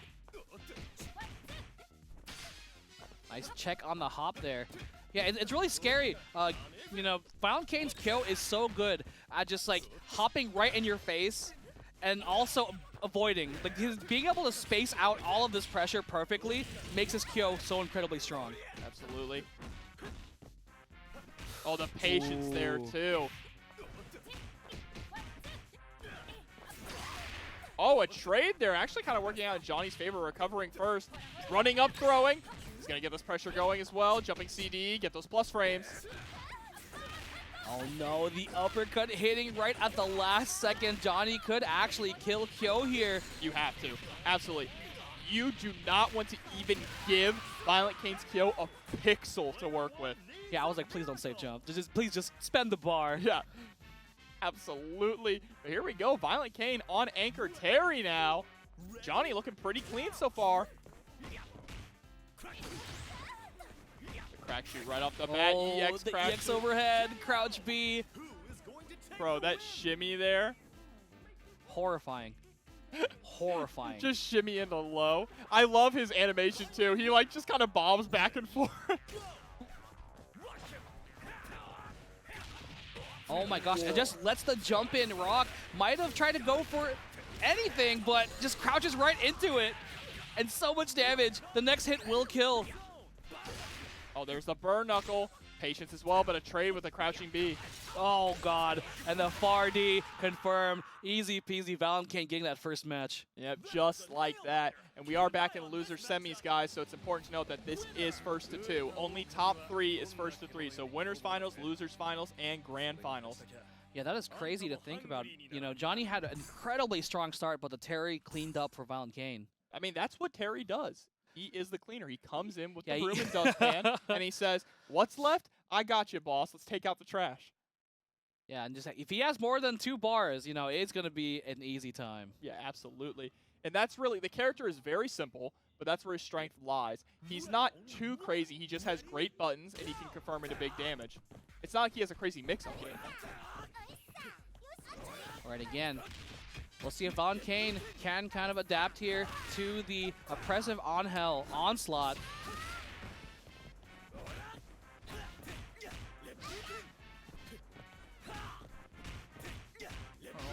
Nice blocks. Yeah, Johny was about to get guard broken right there. And DJ Lab, don't apologize ever for asking any questions about the game. That's what we're here for. We're always here to help spread the knowledge for the players. Oh my gosh, just going for hop CD. He's like, please anti-air. Oh, the patience here too. Johny just trying to be, oh my god. Able to actually block the cross-up, but then gets hit by the low and a no. Goes for the reset. Chance here for Johny. Has ViolentKain in the corner, trading out the jump CDs. Oh no. Just gets chipped out there. The elbow didn't actually combo. A fire has been lit underneath ViolentKain here. Able to get rid of Angel with that much life left. It's not looking good for our hero, Johny. Yeah. Johny is really going to have to take a little bit more risks here. ViolentKain, you know, I feel like playing a little more of that Wero style where, you know, very patient rock and not overextending a little too much. But Johny with a nice conversion here and actually short hops over the EX parry there. Not able to get much of a punish, though. And getting sent back in the corner off that guard cancel. Johny really has to keep this rock under lock. Oh my god, into the super. Oh, trying to go for the run-up EX command grab, but a great avoidance there from Johny. Nice rising tackle to escape the corner.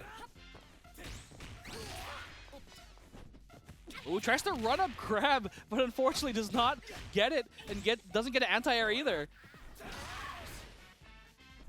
Oh, the patience from ViolentKain. It is actually kind of scary. You usually see Vanessa being the aggressor, but when Rock's in the right spot, you don't know where you can be on the screen.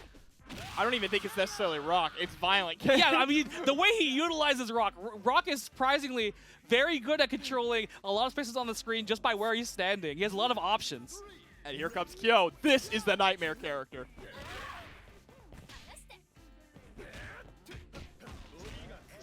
Oh, there's the overhead. Gets the low as well. Vanessa is gone with a perfect. It's all up to Terry. Only coming in with nearly 3 bars on deck. That's all he needs, though. That is all he needs. Immediately with the backdash, you have to create a little bit of space. Johny has to be so careful here. Cannot go for anything too risky, but what a clean jump in from ViolentKain. Gonna spend this meter. And that super just sends you so far into the corner. The corner carry on it is insane. Nice spacing on the burn knuckle there. ViolentKain didn't get a punish.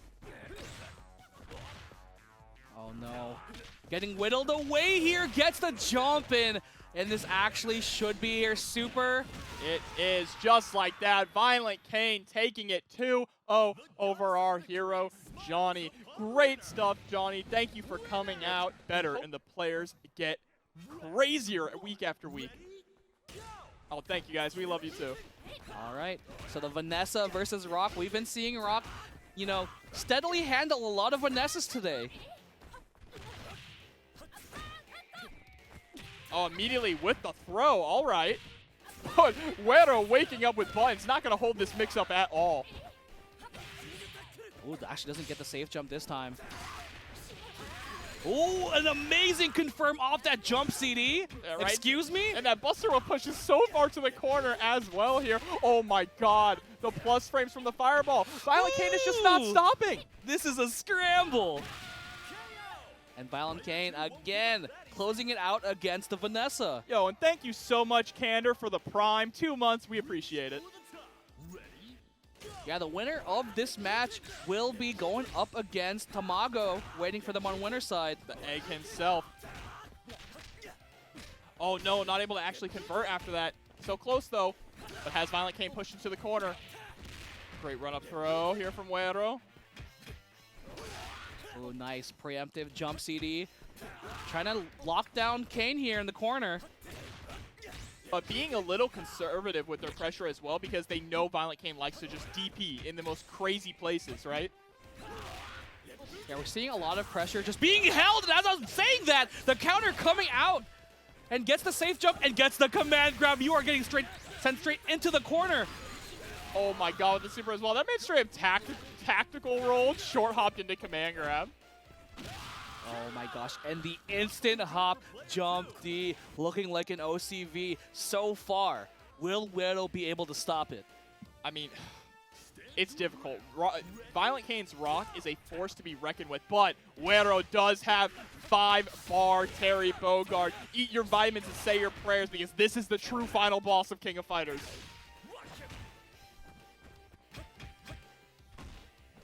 You see him, he's fishing for that standing D. He wants standing D to confirm into max mode to just delete. And I think, unfortunately, to his detriment, ViolentKain sitting at that range where he can kind of just stuff the startup of the far D. Oh, and the empty jump grab seals it. 1 character down, 2 more to go. Still has 5 bars, though. Was able to actually get rid of Rock without spending a single bar. And you're going to need it for Kyo. That is definitely a boon here for Wero. But, you know, we've seen ViolentKain really just get it started here with Kyo. And Kyo just pressing so well. Oh! Actually able to get a confirm there with the... Oh, my God. Yeah, off the counter hit. Oh, from the tip of the Shatter Strike, Wero, oh my goodness. I'm speechless right now.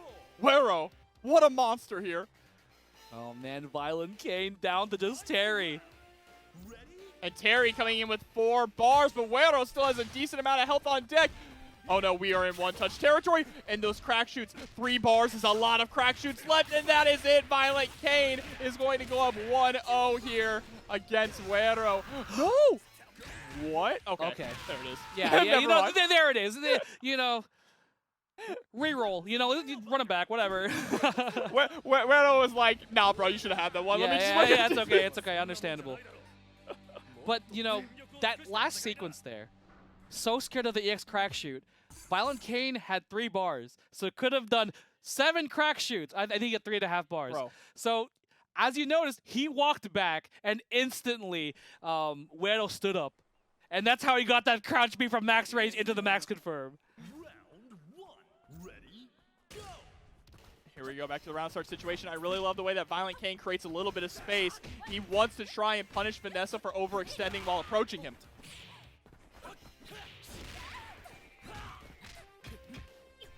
Yeah, I swear, ViolentKain's Rock has been so good at just punishing a lot of the movement from Vanessa. We're already seeing a lot of punished rolls in this first round. Great anti-air crouching C there. But getting caught jumping from the uppercut. Oh, tries to go for the empty low, but mistimes the meaty there. Ooh, great block on the empty hop there. Oh, again, the last part of the uppercut, and this is so much damage coming out here, and the whip doesn't get the knockdown. Oh my God, and that rising tackle actually swapped sides. No punish there. Oh, tried to short hop to approach, but Wero so smart, predicting it and going for the 2D anti-air. All right, so Kyo coming in. This is so great for Wero to not have to deal with Rock anymore.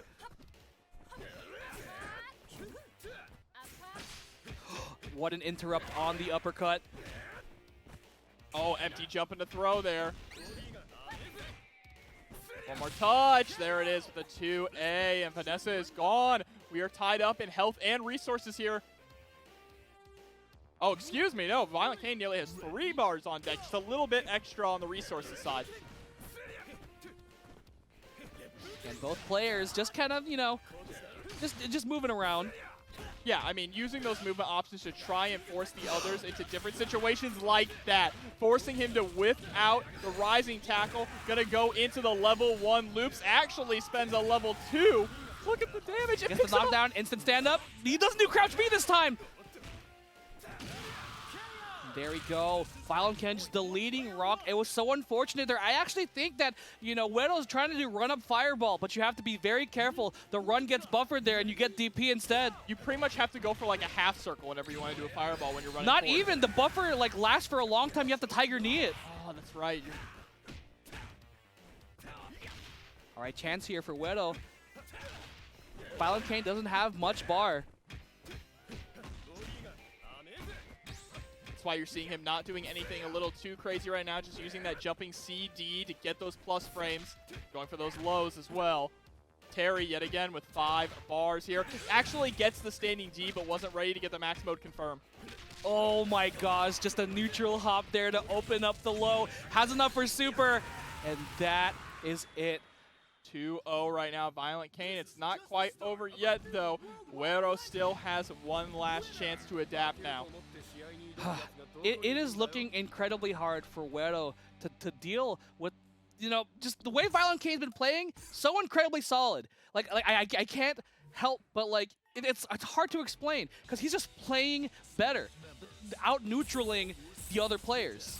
He's one of the best King of Fighters players. I mean, there is a reason it feels like every single week someone in chat goes, yo, is that the is that the ViolentKain? The old ViolentKain? Like, this guy is a King of Fighters veteran, a champion, all right? So it is no surprise that he can adapt and really make the greatest decisions and reads under pressure. Yeah, we've been seeing that pretty much all day today from all the KOF matches we've been seeing. Wero just swapped. It's rock versus rock off the bat now. Okay, yeah, the Vanessa was not working out, so I actually like that. You know, giving Vanessa a little bit more meter to play around with, so she's not just getting guard broken by rock, you know, when ViolentKain has that read. Well, also, maybe Wero feels a little bit more confident with his rock up against ViolentKain's. Yeah, order really does matter in this game, especially, like, not even just, like, character matchups, but player matchups. Absolutely.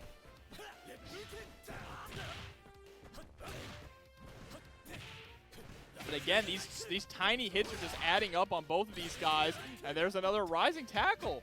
No one's able to really get any pressure going. It's just been kind of trading back and forth. Finally, there's a confirm from Wero, able to get something going, a nice bit of damage with the meaty fireball as well, but the rising tackle from ViolentKain, get off me, he said. They are slugging it around right now. ViolentKain went for the EX rising tackle. Wero winning out this time. That was a filthy round. Oh, yeah. Both of them were just like, I'm going for it.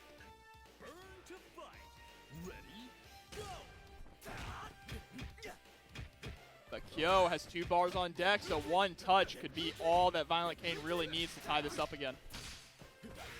Oh, there it is. Boy. Goodbye. Goodbye, Rock Howard. Yeah, we already saw that kind of happen in that last match from Wero. Not enough. But the standing B is going to do it there. Yeah, we've seen some errant rising tackles come out from Wero. I'm wondering if it's just a hard read or if it's an input error at this point. But here we go. Kyo up against Vanessa. We have seen ViolentKain destroy a lot of Vanessa players over the last few weeks. And I think this is a matchup that Wero wanted better. You know, being able to have the Vanessa on Kyo. Yep, spends the level 1, wants to get as much damage as possible here with the mix-up as well. Oh, I love the guard cancel, the push. ViolentKain back into the corner, keep him locked down. Ooh, nice. Great call out on the pressure, Shatter Strike. This gets a little bit of damage, not too much. And that 3D always seems to just catch people in the end. Ooh, the 2C. Oh! Yeah, that was an actual punish. The EXP goes far enough. My God! He actually picked up with the kicks after the jumping CD in the corner there. ViolentKain, you were disgusting. ViolentKain's so good at kind of recognizing that and going for the convert. I noticed that in my match with him too. Like, he's been doing that pretty much all day. Off of all of his characters. And just like that, ViolentKain has the lead yet again. Blocks the rising tackle. He should have. No, he's not going to have enough meter to kill. He's going to get a. No, he does. He does. Never mind. Never mind. That's it. Yeah, pack it up, Jobber. Pack it up. 3-0 ViolentKain over Wero. I really definitely thought. We have not seen any Ralph. Yeah, it's really mind-blowing, but here we go. We've seen a lot of Rock Howard tonight. Yeah, right. Rock might be, you know, replacing Ralph's, you know, position at that top of the totem pole. He seems a little bit more versatile, right, than Ralph.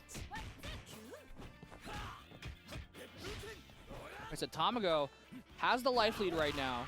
Yep, jumping CD is going to push into the corner here. Oh my goodness, that has been happening across a lot of Rock's, you know, Could be input error, could be hard reads, but unfortunately not working out for ViolentKain. And Oh, there the it is safe again. jump, and right off the bat, Tamago deleting Rock Howard. Sometimes you have to show them. It's like, you have to prove it's a safe jump. You know, you can't just assume it's a safe jump. You got to show that it actually is. Yeah. I think it's the first time anyone's actually safe jumped ViolentKain like that.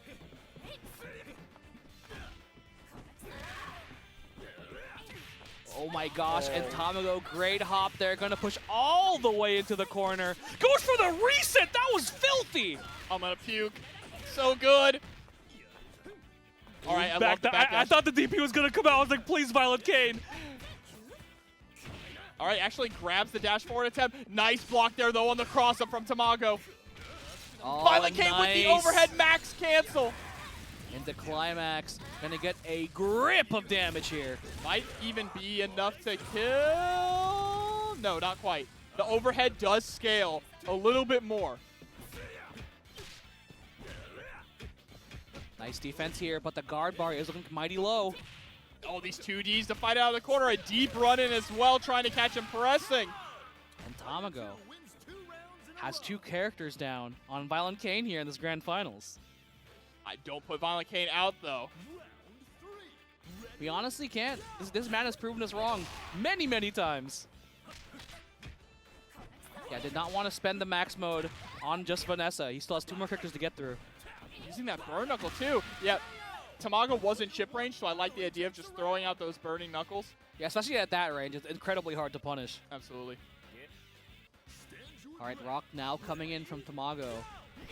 Oh, and just eats a far D.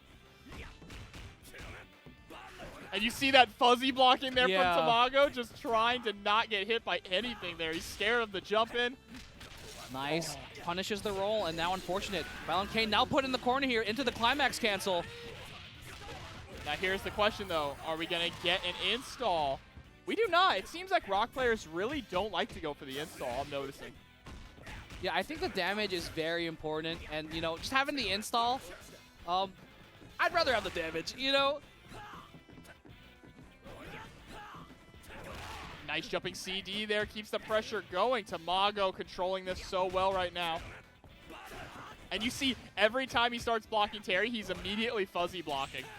Yeah, because honestly, having to deal with, you know, a crouch B that reaches really far and having the EX crack shoot being 16 frames, that's not a bad option, fuzzy guarding at that range. Yeah, but Tamago getting that first match here against ViolentKain. Pretty decisively as well, too. Yeah. I think that's the most dominating match we've seen against ViolentKain, or at least one of them so far tonight. Yeah, ViolentKain was pretty handily taking care of Vanessa's with the point rock.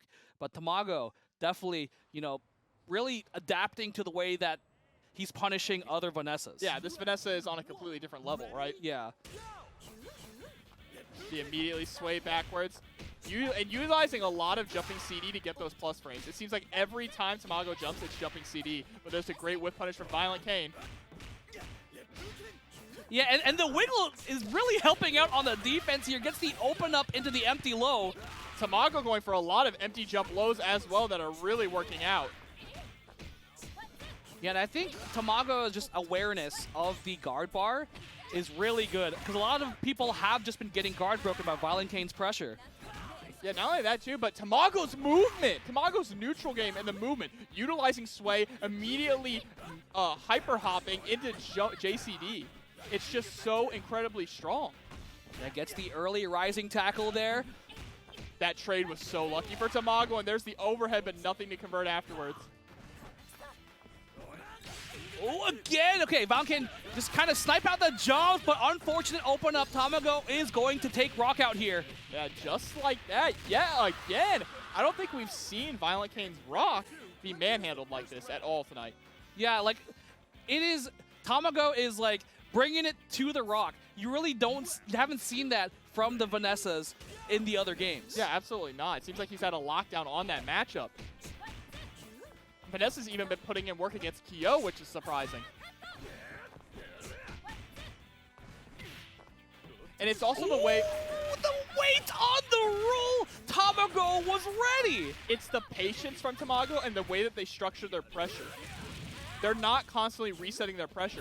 They will end the string and wait a second to see what ViolentKain wants to do, which is how they're catching those roll-throughs so much. I can't believe that Tamago got hit by stand heavy kick and then pressed crouch B afterwards, got a full combo, and we got the situation that we saw here. And now, Vanessa down to just ViolentKain's Terry again. You see what that was at the end there? Exactly an example of what I was talking about. Instead of trying to run the mix-up, he just backdashed and waited to see what ViolentKain was going to do, and then just threw out a 2D because it's safe. Oh, nice tech to patience. ViolentKain's going to have to get real creative here. Great jumping CD. Oh, and again! It's the way that they're structuring their pressure and controlling this neutral. Again, almost got the open up and gets the hop! Is it enough? No, doesn't have enough meter to finish it, but it's going to get a hard knockdown here. Oh, what? What? Excuse me? It's enough. It's enough. Tamago is now up 2-0 over ViolentKain in this grand finals. I can't believe that actually killed. What? I don't think I've ever seen that ender. That was an amazing adjustment. It's like, I don't have enough bar to go for the usual combo. Let me just kind of go for this, and it was enough. Good. Bro, Vanessa's a problem, okay? Look, SNK, if you're listening, nerf this character, please. Good lord. All right. ViolentKain going for Rock, Vanessa, Mai here. Getting rid of Terry for Mai. Oh, no, they swapped sides. Okay. It's a side swap. All right, so sticking with it, but Kyo on point now. Yes, and this time putting Terry in the middle. This is something we see ViolentKain do when the back is against the wall. So what ViolentKain is planning here right now, the strategy is to really not spend much meter. Oh, actually, they're putting Kyo on front. Yeah, Kyo is on front. So, Rock is in the back. Same strategy here, though. The idea is to not spend as much meter here with Kyo to build up a ton of meter for Terry to get rid of the problematic characters and allow Rock, in the end, to just work with 1 or 2 bars. Yeah, Rock was doing a lot of work, but I do think that maybe ViolentKain thinks that Rock needs that meter to be able to cash out on these confirms. Being on point, you don't have too much bar to work with. This is working so far. Starting off, though, patience there, trying to bait out the DP. I like it. Nice jumping back CD. Okay, this is definitely working out now for ViolentKain. Yep, sometimes an order change is all you need, right? Bro, I love Tamago's choice of music. This man's in grand finals playing Animal Crossing music. What a god. I think this is from Art of Fighting, if I'm correct. It does sound like Animal Crossing music. I think Chad called it out earlier. This is from Art of Fighting. Yeah, I do believe so. All right, just trying to space here with this jumping CD. Jumping CD of their own there from ViolentKain. It's from Fatal Fury 96. Okay. Yeah, I do think that the music is powering up ViolentKain. All right, here we go. Gonna confirm. Yep, that's absolutely enough to get rid of Kyo. This battle should bring the hype. All right, we will see if the Terry mid will be able to stop this momentum that Tamago is already building. Yeah, this is it. Terry in the middle point with 3 bars. You're going to see that absolutely get dumped. Ooh, goes for the power charge. Playing so patient right now. No one really wants to get a little too aggressive. Oh my god, that's standing deep and no max confirmed. That's the thing. Tamago does not want to be too aggressive because that means he's giving ViolentKain a chance with that 4 bars on deck. He has to get rid of Terry. No rising tackles out from ViolentKain. And you're seeing the fuzzy blocking from Tamago. Oh, nice! There it is. Level 2, straight into level 3. Yep. That's actually should be enough. Not quite.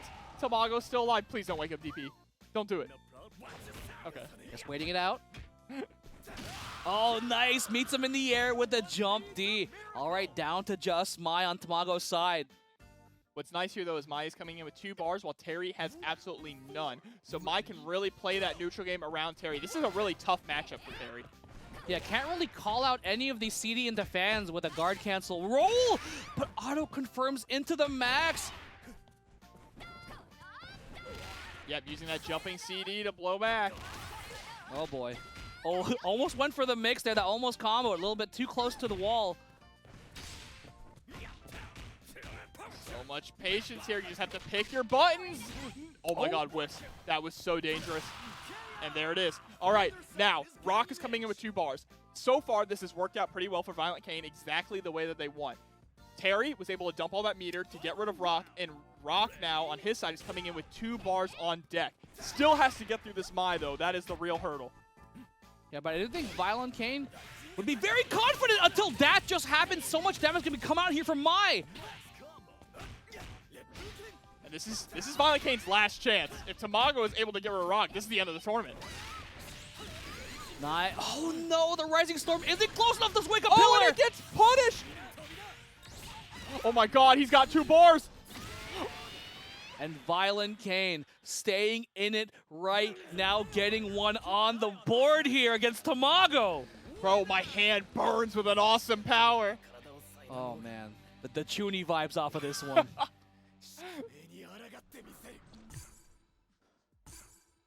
Sheesh, that damage. All right, ViolentKain staying alive. This grand finals is not over yet. All right, it really does come down to this point war. ViolentKain was able to neutralize that Vanessa, but if Tamago has free reign of Vanessa across all 3 characters, it is not a good time for ViolentKain. All right, there's the low right off the bat. Good corner carry here as well.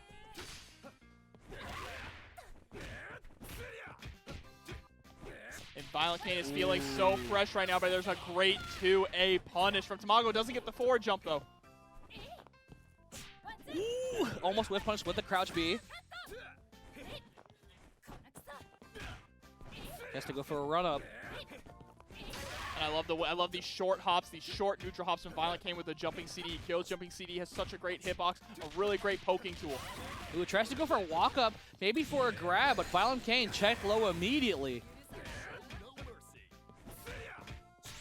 Oh my gosh, the courage from Tamago. Just go crouch B, pushing into the corner. ViolentKain is starting to actually understand Tamago's pressure here now, really winning out a lot in these neutral situations. Just running up, so scary here.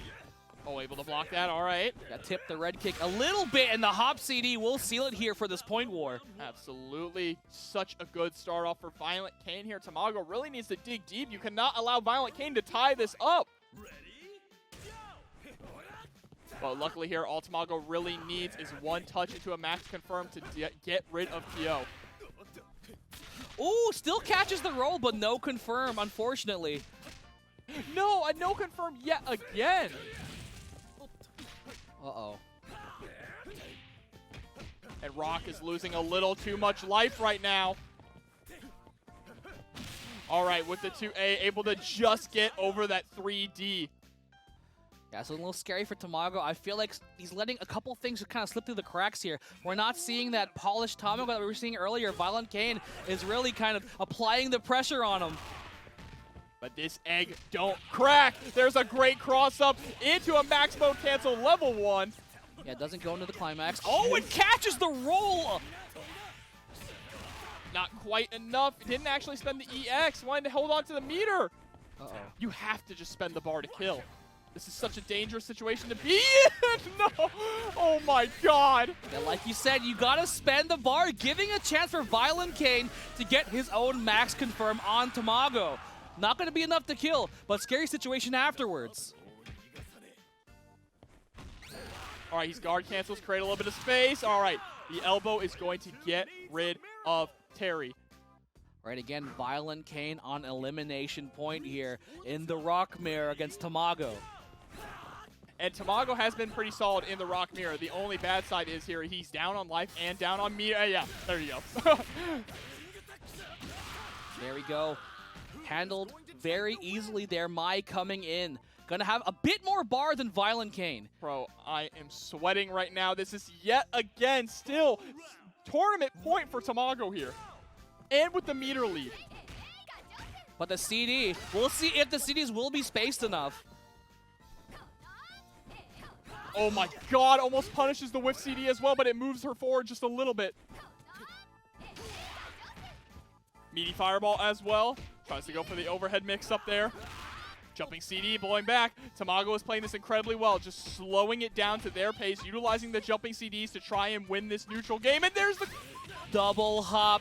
Won't be enough just yet. We'll go into EX Fire Pillar. Gets a setup afterwards. Tries to crack the pressure. Double hop. Blocks the shot. Shatter Strike. Too far away to actually get a punish on that. All right, ViolentKain winning with a CD. Oh my god! The command grab. Uh-oh. Now Tamago. And again! Another EX command grab into the EX flip kick. Gonna get the knockdown. Not quite enough to kill, but one more touch. He actually uses the cross through. Great blocks. Spending all the bar. ViolentKain hopping on Tamago. Spends to get out. Tamago getting a little frisky here, just throwing out these CDs willy-nilly. Oh my goodness. We are tied up now. ViolentKain staying alive by a thread. One more time. The Rock coming in the clutch for ViolentKain. Bro, my heart is racing so much right now. I cannot believe it. This is an actually insane grand finals. I don't know if Tamago can stop ViolentKain's momentum right now.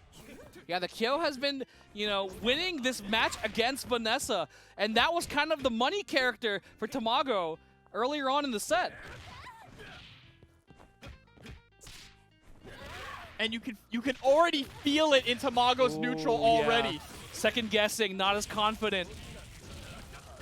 While ViolentKain is just getting even more confident with their decisions, just resetting this pressure. There's the overhead. Oh my god, whiffs it and gets hit on the other side. A chance here, but trading out on a pixel. It's just a crouch. Crouch C. Tamago is not as confident going in for this pressure anymore. Yeah, you can. I mean, I would not be surprised if they're shook right now. There's that jumping CD. ViolentKain already started off the pressure, but a wake up rising tackle. Oh, a little bit too far for the confirm. Ooh, that recovered so quick. Oh no, not able to get that cross up. Nearly got punished for it as well. There's the confirm into EX elbow and EX overhead kick. Oh, waited for the roll, but a little bit too far, unfortunately. Gets the grab.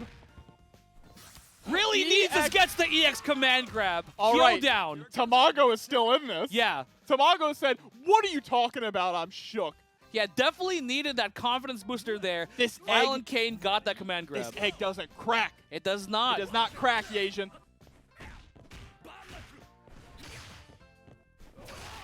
But now Terry sitting here with 3 bars on deck. An incredibly terrifying situation to be in. Oh, does it confirm? All right, the burn knuckle, but it doesn't get punished. Yeah, that was actually really close. I'm surprised that Tamago did not go for it. Tamago able to actually get the short hop, but no confirm after it. Terry building up max meter now. Next touch, and Rock is gone. Holding a lot of pressure. Yeah, the guard bar was looking mighty low. And you just see Tamago is trying to be so patient, creating all this space. Oh my God! Nearly went full screen, spending it. That was banking it all in on that ViolentKain. That actually worked out so good there for Tamago. ViolentKain now down 2 bars and didn't really get too much out of it. But a rising tackle straight into a power geyser. And EX crack shoot. You have to watch out for another one here. But the burning knuckle is going to catch him running forward. And we are down to reset point here for ViolentKain. All right, Mai is going to have to do a lot of work here against ViolentKain. The way ViolentKain's been playing the Terry. Mai does nearly have 4 bars on deck. And this is a really good matchup for Mai as well. So what Tamago needs to do is not really spend a whole lot of meter and get rid of Terry as fast as possible. Going for the reset. It doesn't want to spend too much bar here. Yeah, you need to save that bar for Rock. But you also cannot afford to take too much damage. That's the dilemma you're in, right? Luckily, wasn't able to get the confirm off of that. Nice low profile, gets the punish. That should be it. Oh my god, Yasian. We are tied up in resources and health. I'm gonna scream, bro. I cannot believe we're back here again. Back in this neutral situation, and we've seen this come down to the wire time and time again. We are either going home with a new TNS champion or we are getting a reset. Right, Tamago gets the first hit here. Oh, catches the roll this time. Won't be enough off this bar. Dip gets the EX dive as well. I like that, playing really patient. You have the life lead. Don't get too crazy. Oh my god, and that should be it! Tamago! This egg doesn't crack. Tamago takes it. A brand new TNS champion beating out ViolentKain.